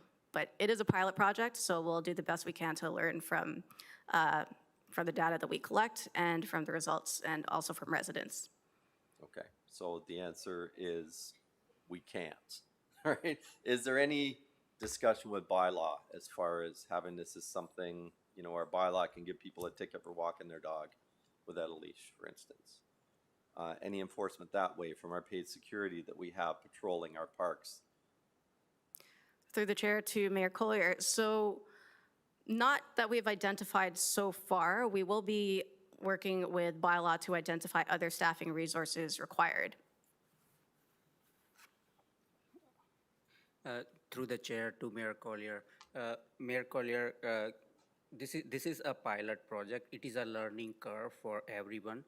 The current process is, as far as the bylaw enforcement is concerned, we address those issues on a complaint basis. So we will continue to address the enforcement issues related to e-bikes and e-scooter on a complaint basis. And it's basically an educational process.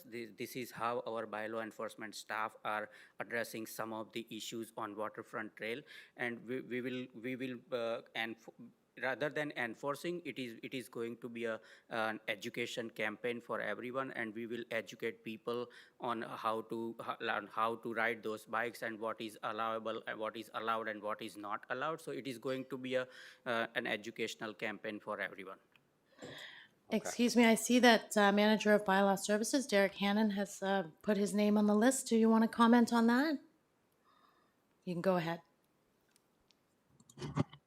Thank you, Madam Chair. Through you to Mayor Collier, we will do our best to do the enforcement that we can with the existing staff we have. We know that for, during the peak summer seasons, we're on the waterfront during 5 months of those years for the weekends. So we will do our best to educate and talk to and hand out any pamphlets that we have to try to educate the public. But enforcement is going to be difficult. It's been identified from the very beginning, even when we worked on the focus groups with the region, when they first talked about this coming through with the region. Enforcement is going to be difficult. On the roads, the police under the Highway Traffic Act have the authority to deal with the roads and the sidewalks. When it comes to the pass systems, we don't have the same powers to pull people over or to detain them. So even to identify individuals is difficult when we're dealing with this. During the pilot program, we will be assessing complaints. We will be out during peak hours on the waterfront trails and in our pass systems that we have, and we'll be compiling data. And we're also seeking a big platform on engagement during the trial period to get those comments. And perhaps if we're looking to come out of the trial period or the pilot program, then we would have a recommendation if we feel we do need to have a more enforcement staff based on the popularity of what's happening or on the conflict that occurs, or if there's any negative interactions that involve lawsuits, we'd be able to have that information to come forward after the pilot program. Okay, and I appreciate that because, don't get me wrong, I'm totally in support of this. Anything we can do to get people out of their cars and provide other forms of transportation is something I support. But there's gonna be people that love this, and there's gonna be people that hate this. And there's gonna be problems, like some of the ones we talked about today, people with the leashes that are very long, people, conflicts on the trails, conflicts on the sidewalks, and other things.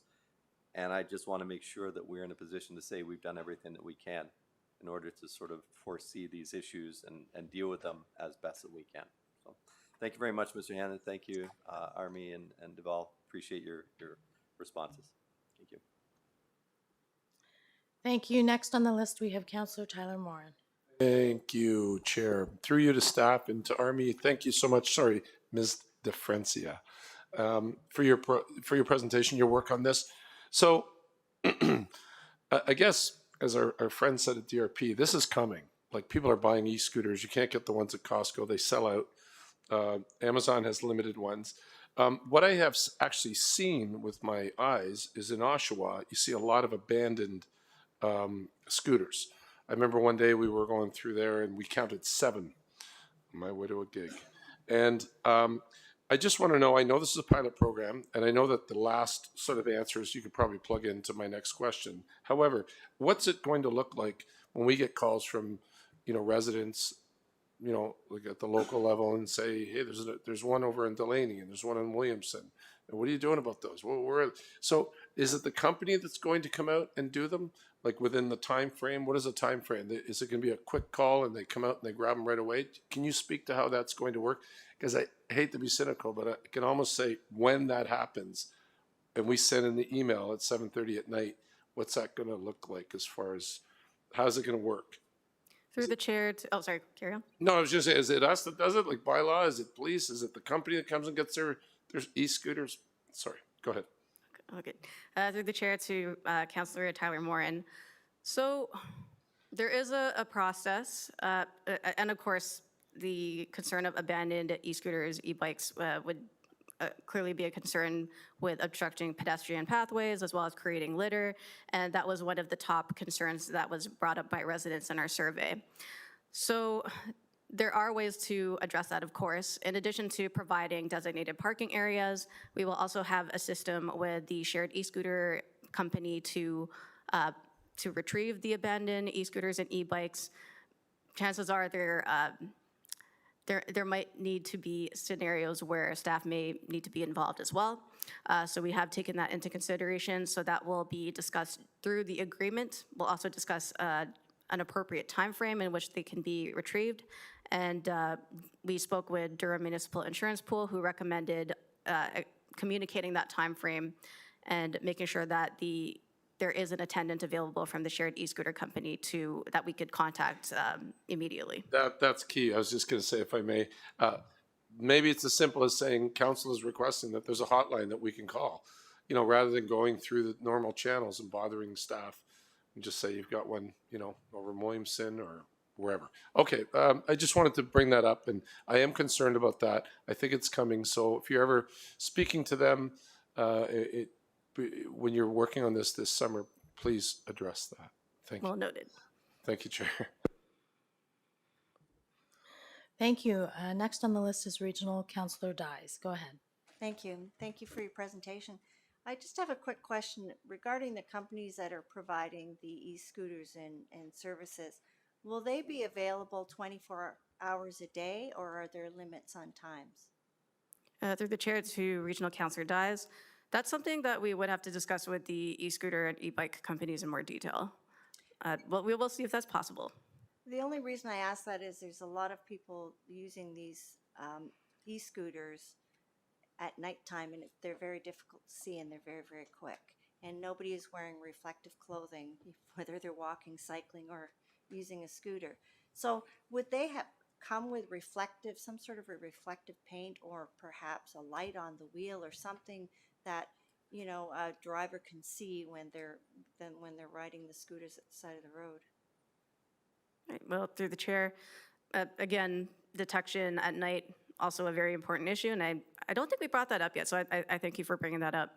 So as the provincial requirement, an electric kick scooter is supposed to have lights and a pedal-assist e-bike as well, similar to a conventional bicycle. And from what I've seen with shared e-scooter companies and other municipalities, they do provide lights. We will also ask to see if we could have them use a bright color to make them easily identifiable. Just to add on what Army said, Councillor Dias, we came to know about this concern from DRPS as well, and as part of our RFP process, we are asking the service providers to use bright reflective color for their respective e-bikes or e-scooters, so they are visible. That would be helpful. Thank you. Thank you very much. Thank you for the presentation. Excellent.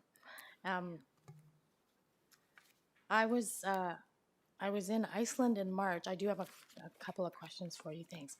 And they are all over the place. And, you know, it's on shared multi-use paths, walking paths, and I don't know how long they've been in play there, but there seems to be an etiquette that users understand and pedestrians understand, so maybe that's over time.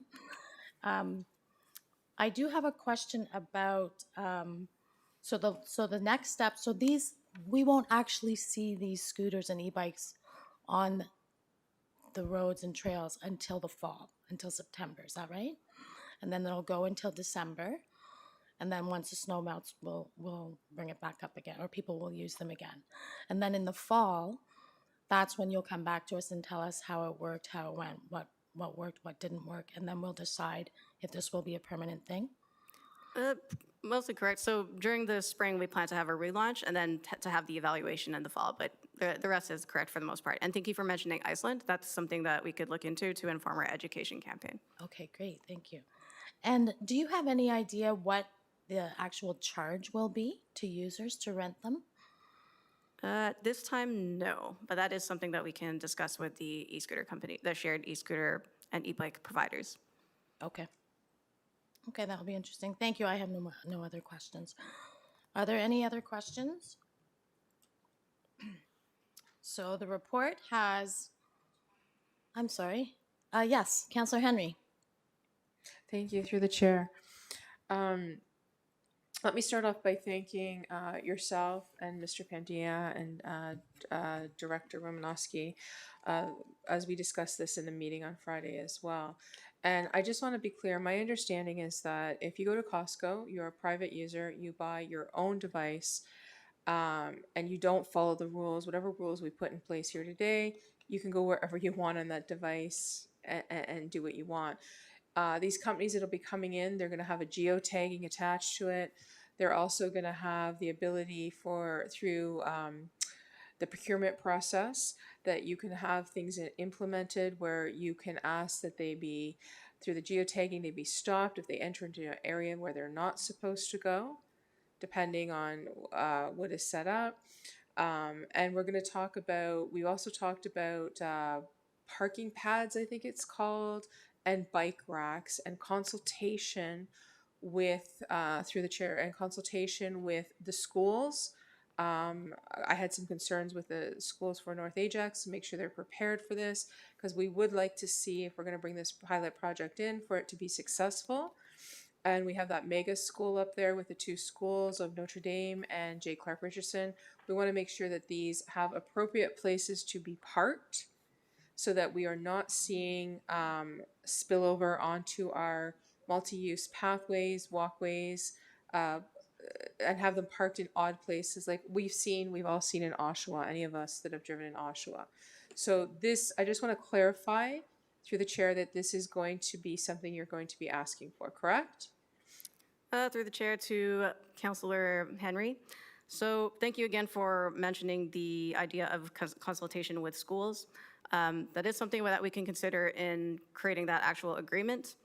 Of course, we have to figure out how to do that in a way that doesn't delay the process, but I'm sure there probably is a way. Maybe it would be inviting property owners, including school boards, to sign up and say, hey, I'm interested in having a shared e-scooter e-bike parking area on our property. Maybe it might look something like that, but that is something that we can discuss. Excellent. And then my other concern, which I brought up prior, was plazas. So for instance, the Riocan Plaza, the plaza at Harwood and Roslyn, and not wanting to see, and again, this is through your consultation process, not wanting to see these type of e-bikes or e-scooters flying through pedestrian sidewalk areas within the plaza itself, and the possibility of either having them slow down through geotagging once they enter the plaza area and or stop permanently and have a place to park these, so that they again are not implementing the walkway process for those who are senior, accessibility needs, and that includes visual disabilities within those plaza areas. And that's something, again, that I'm hoping that you're taking back in through that whole process as well. Through the chair to Councillor Henry, that is something that we'll be looking into as well. Excellent. Thank you. Those are my comments. Thank you very much. And much success on this. Thank you. Thank you very much. Are there other questions? I just had a follow-up actually listening to Councillor Henry. So for the schools, let's say the high schools, so I think the student or under 16 and under, or what's the law for helmets on e-scooters, and they wouldn't be able to ride on the sidewalks, correct? So if kids rode their e-scooters to school, they would have to ride those on the roads, correct? Correct. Usage on the sidewalks is prohibited. The age limit is for using e-scooters and e-bikes, both shared and privately owned, is 16 and up. And municipalities can decide whether or not to allow helmets for, if it has to be under the age of 18 or 16 and above. Okay. So I think that the fact that riders cannot use the sidewalk is something that definitely is an education piece, because I expect most students on their way to schools would hop on the sidewalk with those. So I just thought of that as a comment. Thank you. That's a good point, and that's something that we could consider in our education campaign as well. Okay. Thank you. Thank you. Okay, no other questions? There are 7 recommendations in the report. Could I please have a mover? I see Regional Councillor Dyes. And should we try voting? Okay, we're going to show of hands, please. All in favor? Any opposed? Okay, thank you. That passes. Thank you very much, Mr. Francia. So next item is item 6.3, which is the Canada Mortgage Housing Corporation Housing Acceleration Fund application, and I will call on CAO Baker for the introduction, please. Through you, Madam Chair, I believe Cassandra should be online to make the presentation. I see Ms. Cusciano. Go ahead when you're ready. Thank you very much, Mayor and Council.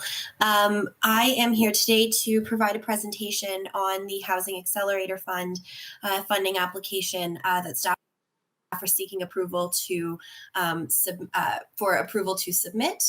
I am just going to load it up here for everyone, and I will full screen this. Thank you very much.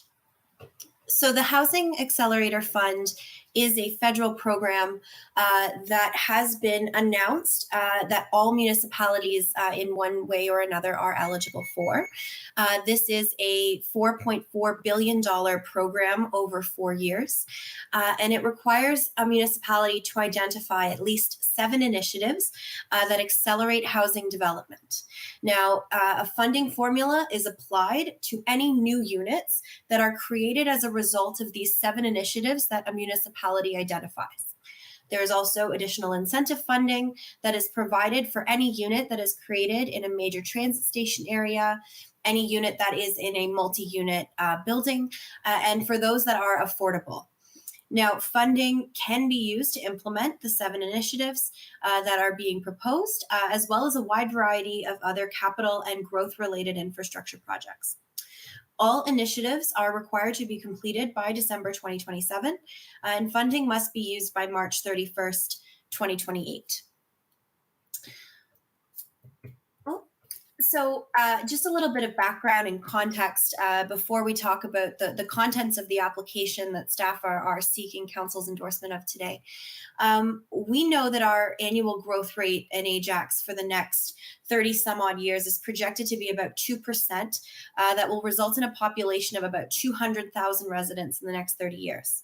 The town, in order to achieve this, will need to issue at least or more 1,000 building permits each year to ensure we have the housing required to support this population.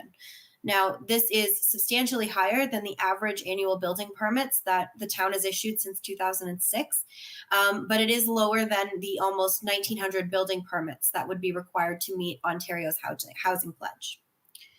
So with the assistance of the Federal Housing Accelerator Fund, the following proposed initiatives will position the town to accelerate our housing delivery and assist in the delivery of major infrastructure projects that are needed to meet our short-term growth targets, as well as those that are required by 2051. So for the application itself, staff in the Office of the CAO and in Planning and Development Services have worked really closely together to identify these initiatives. And these initiatives are designed, as is required by the program, to implement as-of-right zoning, streamline approvals, and assist and educate residents and the public, in order to increase the number of units that we build. So you'll see here that there are 7, and I'll give a brief overview of these initiatives now. But you'll see in the chart that planning has provided some estimates of the number of units that would be created in the next 4 years without the funding from the federal government, but also what can be achieved with that funding. So the Housing Accelerator Fund incented units is the number that we will be submitting to the federal government as our target to achieve in the next 4 years. Now, I will say, as you well know, as council knows, and on behalf of staff, that these initiatives are very process oriented. They're designed to increase the number of units in the short term, as well as create some process improvements for the long term. Now, the actual building of these units, of course, is subject to private industry and market forces that are beyond staff's control. But certainly, these are our best estimates from planning and development, and we have reviewed these estimates with the Canadian Mortgage and Housing Corporation just to make sure that we were on track. So the first initiative is the official plan amendment and zoning bylaw amendment required for the Ajax GO Station area, which is intended to result in an additional 266 units over a 4-year period of time for a total of 697. There's also a housing assessment report, which can be viewed as kind of a next step to the housing strategy that has been presented to council, which would go into a bit more detail around costing per unit costs, as well as other market forces and considerations when looking at housing needs in Ajax. This will not, create any new units specifically itself. However, it is a requirement for the grant itself, but is also a good tool that planning and development, as well as corporately, the town would rely on.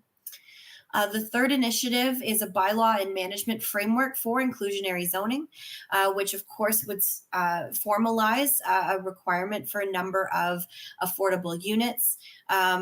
When zoning is being considered. The fourth initiative is a development partnership model, is what we're calling it. So this is a holistic package of process and templates and considerations that would be developed while staff undergo the real-time development or working towards the development of the Pickering Village Municipal Complex.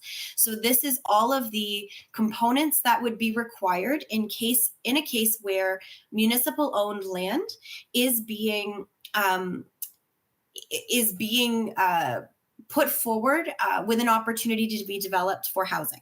So all of the components that go into that, whether those are zoning bylaw amendments, there might be specific studies that are required, legal agreements, if it will be a public-private partnership, all of those components that go into a project like this.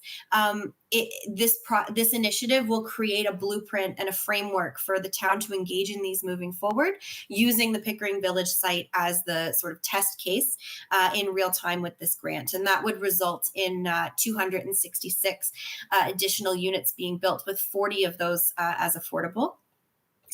The fifth initiative is an online application portal for e-permitting. Now, this is something that was started already and has been initiated through IT services and planning and development. And this is to make it easier for whether they are developers or applicants to submit documentation to the town.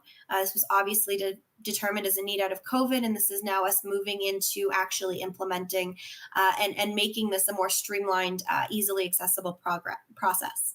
This staff estimate will result in an increase of 389 units, bringing to a total over 4 years of about 2,336 units. The second from last initiative is the publicly owned surplus land assessment criteria and land inventory. So this is a project that staff are looking to undertake that will, create an inventory of town-owned lands within town, but it will also look at regional-owned lands, Metrolinx lands, other government organization-owned lands, and understand where those lands are and what the suitability is of them for development in the future. So staff estimate that this will result in approximately 50 new units over the course of 4 years. And then lastly is a zoning bylaw amendment package and some marketing materials around additional dwellings.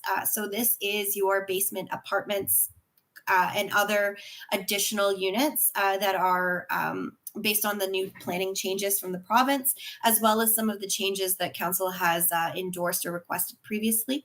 So this would take our anticipated number up to 608 additional units over the next 608 units over the next 4 years, noting an increase of 180 as a result of this building package. So these initiatives, as I mentioned, are really process oriented, and they, in total, staff expect they will cost in total around $400,000. Now, the way this program works is it looks at the number of incented units that the town is willing to commit to attempting to achieve through these process changes in the next 4 years, and applying a funding formula to them. So you'll see here, based on the funding formula that has been developed by the federal government, where each unit is assigned a base funding amount, as well as there are some additional top-up funding depending on the type of unit, where it's located, and if it's affordable. Based on this formula that's made publicly available to us through the CMHC, and based on the numbers that planning and development have put together, we are looking for a maximum funding projection from the federal government of around $49 million. And now, after the $400,000 approximately is spent on the proposed 7 initiatives, this will leave just over $48.5 million for growth-related capital projects. Now, there's a lengthy list of what those are that the federal government will allow this funding to be spent on in 4 years. This includes, your standard roads, bridges, sidewalks, fire halls. It also includes a wide variety of other capital projects that are required to advance development. And now, no decisions at this point have been made, obviously, as no funding has been awarded to the town. However, upon a decision being made by the federal government, staff in the Office of the CAO will work with senior management team to identify those growth-related capital projects which could be funded from this.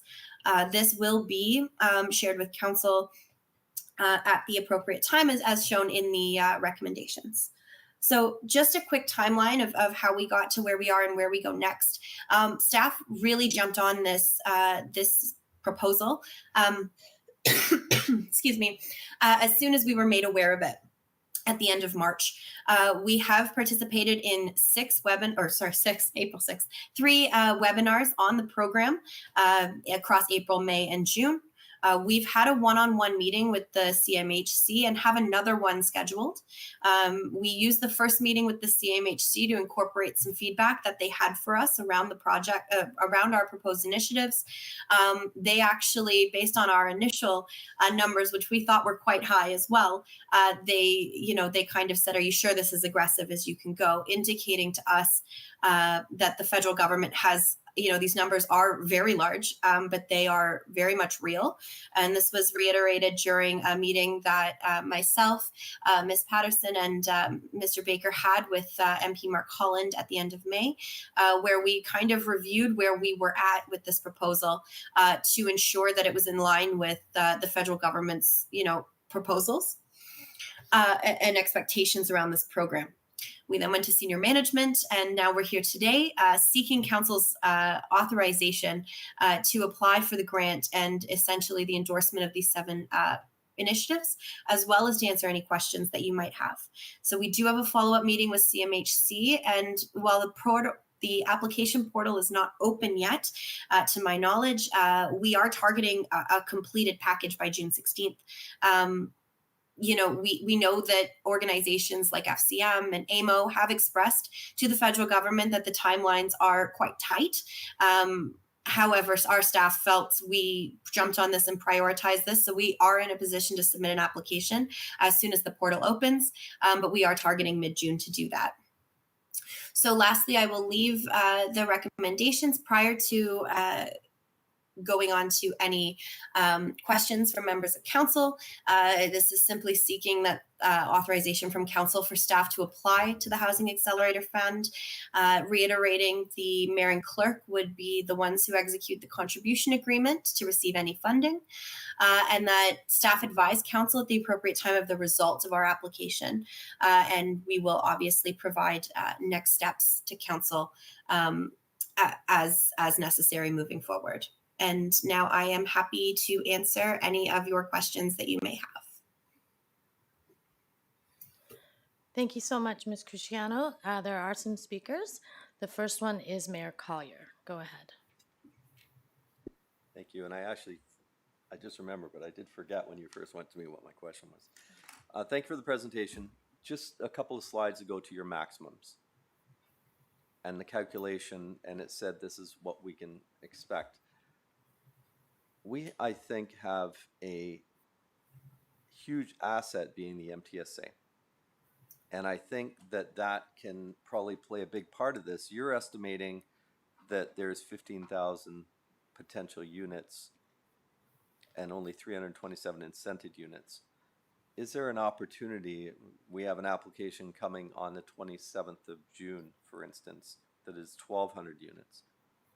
If any projects like that were to go ahead, how would that affect our estimated funding? Are these figures you've shown ceilings, or are these variable? And if we have more housing come online, potentially these could be higher. Through the chair to the mayor, I'll start, and then I might ask Director Omanowski if he has additional comments to make. These numbers are based on units that would only be created as a result of the initiatives that are being put in place. So these aren't specific to what is ultimately overall possible in that area in the next X number of years. These are very limited to the next 4 years. But I will say that these numbers that are were determined by P&D and they were very comfortable with them. However, they will, if these are the numbers that are submitted, these will be the top end of what our funding is based on, and we will be reporting on our progress in achieving these specific numbers. Okay, second question, which maybe I shouldn't ask in public forum. What if we fudge the numbers a little bit and started at a higher number, and then if they come back with something in the middle, it's really what we want? Through the chair, these numbers are are the more aggressive of these have gone through several revisions with staff to get them to a point where they are as high as staff are comfortable with going. However, this is something that, as we finalize, the details, and certainly if the portal opens after the next meeting and there are, revisions that P&D would like to make, we have the ability to go back to the federal government and request amendments, if it's determined as needed, even after this contribution agreement is signed. Okay, perfect. Thank you so much, Chair. Thank you. Mr. McCullough, did you want to add anything? Is that why you got up there? Through the chair, I'll just add a little bit. So based on the numbers, we've taken a look at a lot of the work that was done through the CAST and look at our historical averages in a lot of these areas. And the MTSA is a really difficult area to project what growth we'll see over the next 4 years, because a lot of the development we'll see in that area is going to be of a size and scale that is much larger than what we've experienced here in the town in the past. So if we are able to get one development off the ground within that 4-year period, we think that the numbers that we've presented would be achieved during that time frame. So certainly we think that the numbers we've presented here are reasonable within that short time frame. Thank you. Next on the list is Regional Councillor Lee. Go ahead. Thank you, Chair, and I won't belabor the point. Obviously, the feds are offering us millions of dollars to align with our, objectives. So obviously, I'm assuming we're all on board. But that said, Ms. Cruciano, it's June 16th for a submission date. When will we know if our submissions are approved or not? Through the chair to Regional Councillor Lee, at this time, the federal government has been consistent that their goal for getting signed contribution agreements and final allocations to municipalities is by the end of the summer or into September. They are looking to have these numbers publicly announced. Our understanding is either in the fall or the winter of this year. This is a very, very immediate timeline is what we understand it to be. Great. Appreciate that. Thank you, Chair, and I'll move the report if no one else is. Thank you. Are there any other questions? I have a couple, just looking for understanding. Thank you so much. This is very interesting. So the funding that we are applying, so we are applying for these for this money based on our assertion that we could the technical changes or what have you will result in X number of units, an increase in the number of units allowed. So the next step, though, would still be we have to find somebody who will build them? Madam Chair, that is correct. So the funding that we are being provided is a result of us moving in the direction of building the number of projected units, which is that 1,134. We as staff have the ability to work amongst ourselves, hire consultants, whatever's needed to accomplish the 7 initiatives that are outlined. Those 7 initiatives are, to the extent of what the town is able to do. We would still require developers to put the shovels in the ground and apply for the permits required to move this along. And the permits are what we report to the federal government. So every quarter, we will have to provide an update on the number of our building permits to the federal government to show our progress towards that. Now, we've been assured from the federal government that they understand that we aren't ourselves building housing. Right. They seem to understand that. We just have to make sure we keep the lines of communication open to, indicate if there are market fluctuations where, there's a slowdown in development or number of permits that we're receiving or what that looks like. But we do have to show our best foot forward in ensuring that we are receiving permits and moving them through the process as expediently as possible. Okay, and is there a deadline that if we don't meet these numbers, what happens with our funding? Madam Chair. So what our understanding happens is 3/4 of the funding would be flowed to us. So that's one 1/4 per year of the 4 years. I'm sure it's a little bit more complicated than that with fiscal years and whatnot, but that's essentially what will happen. The final installment, so that final quarter of funding, is what would be adjusted in the event that market forces or whatever meant that we substantially missed those targets. So that would be a case of if we've gone forward and said we're going to create an extra 1,134 units, but now 4 years has passed and we've, for whatever reason, I don't believe this would happen, but it would be 300, right? If we didn't have a particularly compelling case as to why that would happen, that fourth installment may be adjusted, is our understanding. Okay. And then the funding we actually receive is not meant to be used towards the building of those units or incentivizing the developers to build those units. The money is used for capital projects within our town. Through the chair, it can be. So there's the wide variety of projects that this funding can be used for does include facilitation of housing being built in whatever form that might take. So some examples that the package that CMHC gave was around affordable housing incentives. It included things like land acquisition costs. These are all potential uses for this funding in the same way that funding towards a road, a bridge, a fire hall, or something like that could be used as well. So, once we understand what that final number is, staff will really have to take a look at how we prioritize and use those funds to achieve the corporate goals that council has set for staff. Okay, thank you. And then I guess my only other comment would be under the heading of affordable, it's 19,000 per incented unit. I can't see the number of how many we're projecting on this sheet on the screen, but is that not something that we would want to look at projecting even more?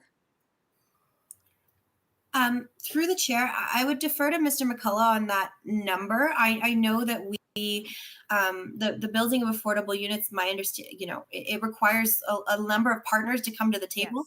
Yes. And it also includes the definition of affordable is also something that I know that is, something that is, that we work through often as well. So I will defer to Mr. McCullough on why that number is the way that is. But I know that was what we are very confident in at this point in time. That's not to say that number may not increase. I don't believe it would mean we'd get more of that funding. But it would mean that this is what we are confident we would achieve. Okay, thank you. To you, Madam Chair. So looking at the initiatives that we've put forward, these are the ones that we were confident, as Ms. Cruciano identified, that we can get affordable housing in. So with the inclusionary zoning in the MTSA, we are limited by legislation to only 5% of the units. Okay. So there are some pieces that are restricting us in how many we can.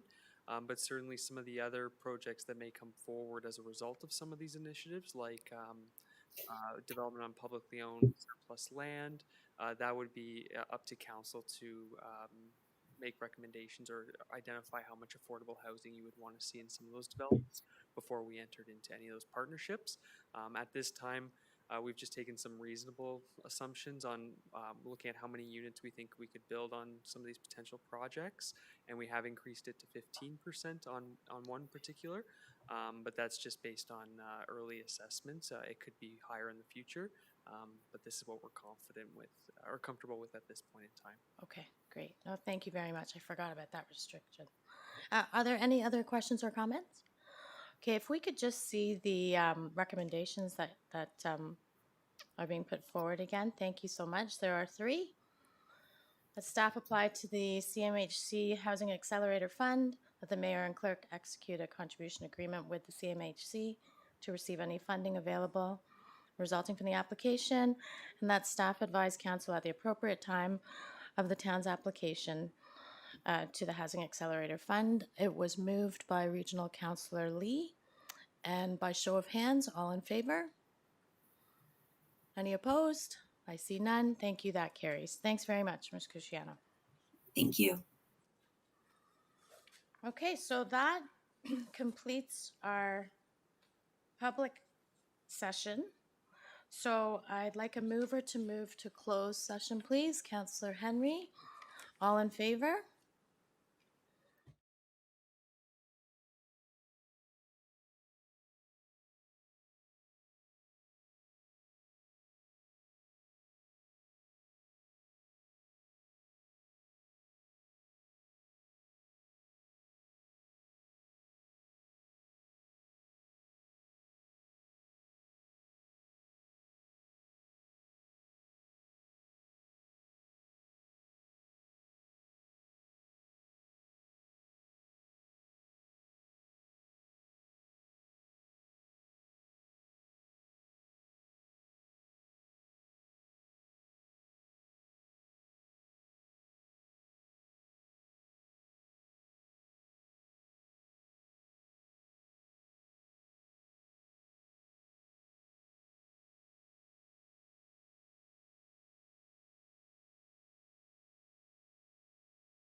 So we have the recommendation here that council approve the appointment of Heather Azzarello and Roseanne Pernoisi to the Accessibility Advisory Committee with membership to be in effect until February 28th, 2027, or until their successors are appointed.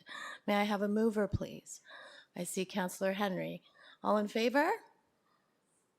None opposed? That passes. Thank you very much. And we'll move to the adjournment of our meeting. Moved by Regional Councillor Lee. All in favor? And that passes. Thank you, everybody. Have a great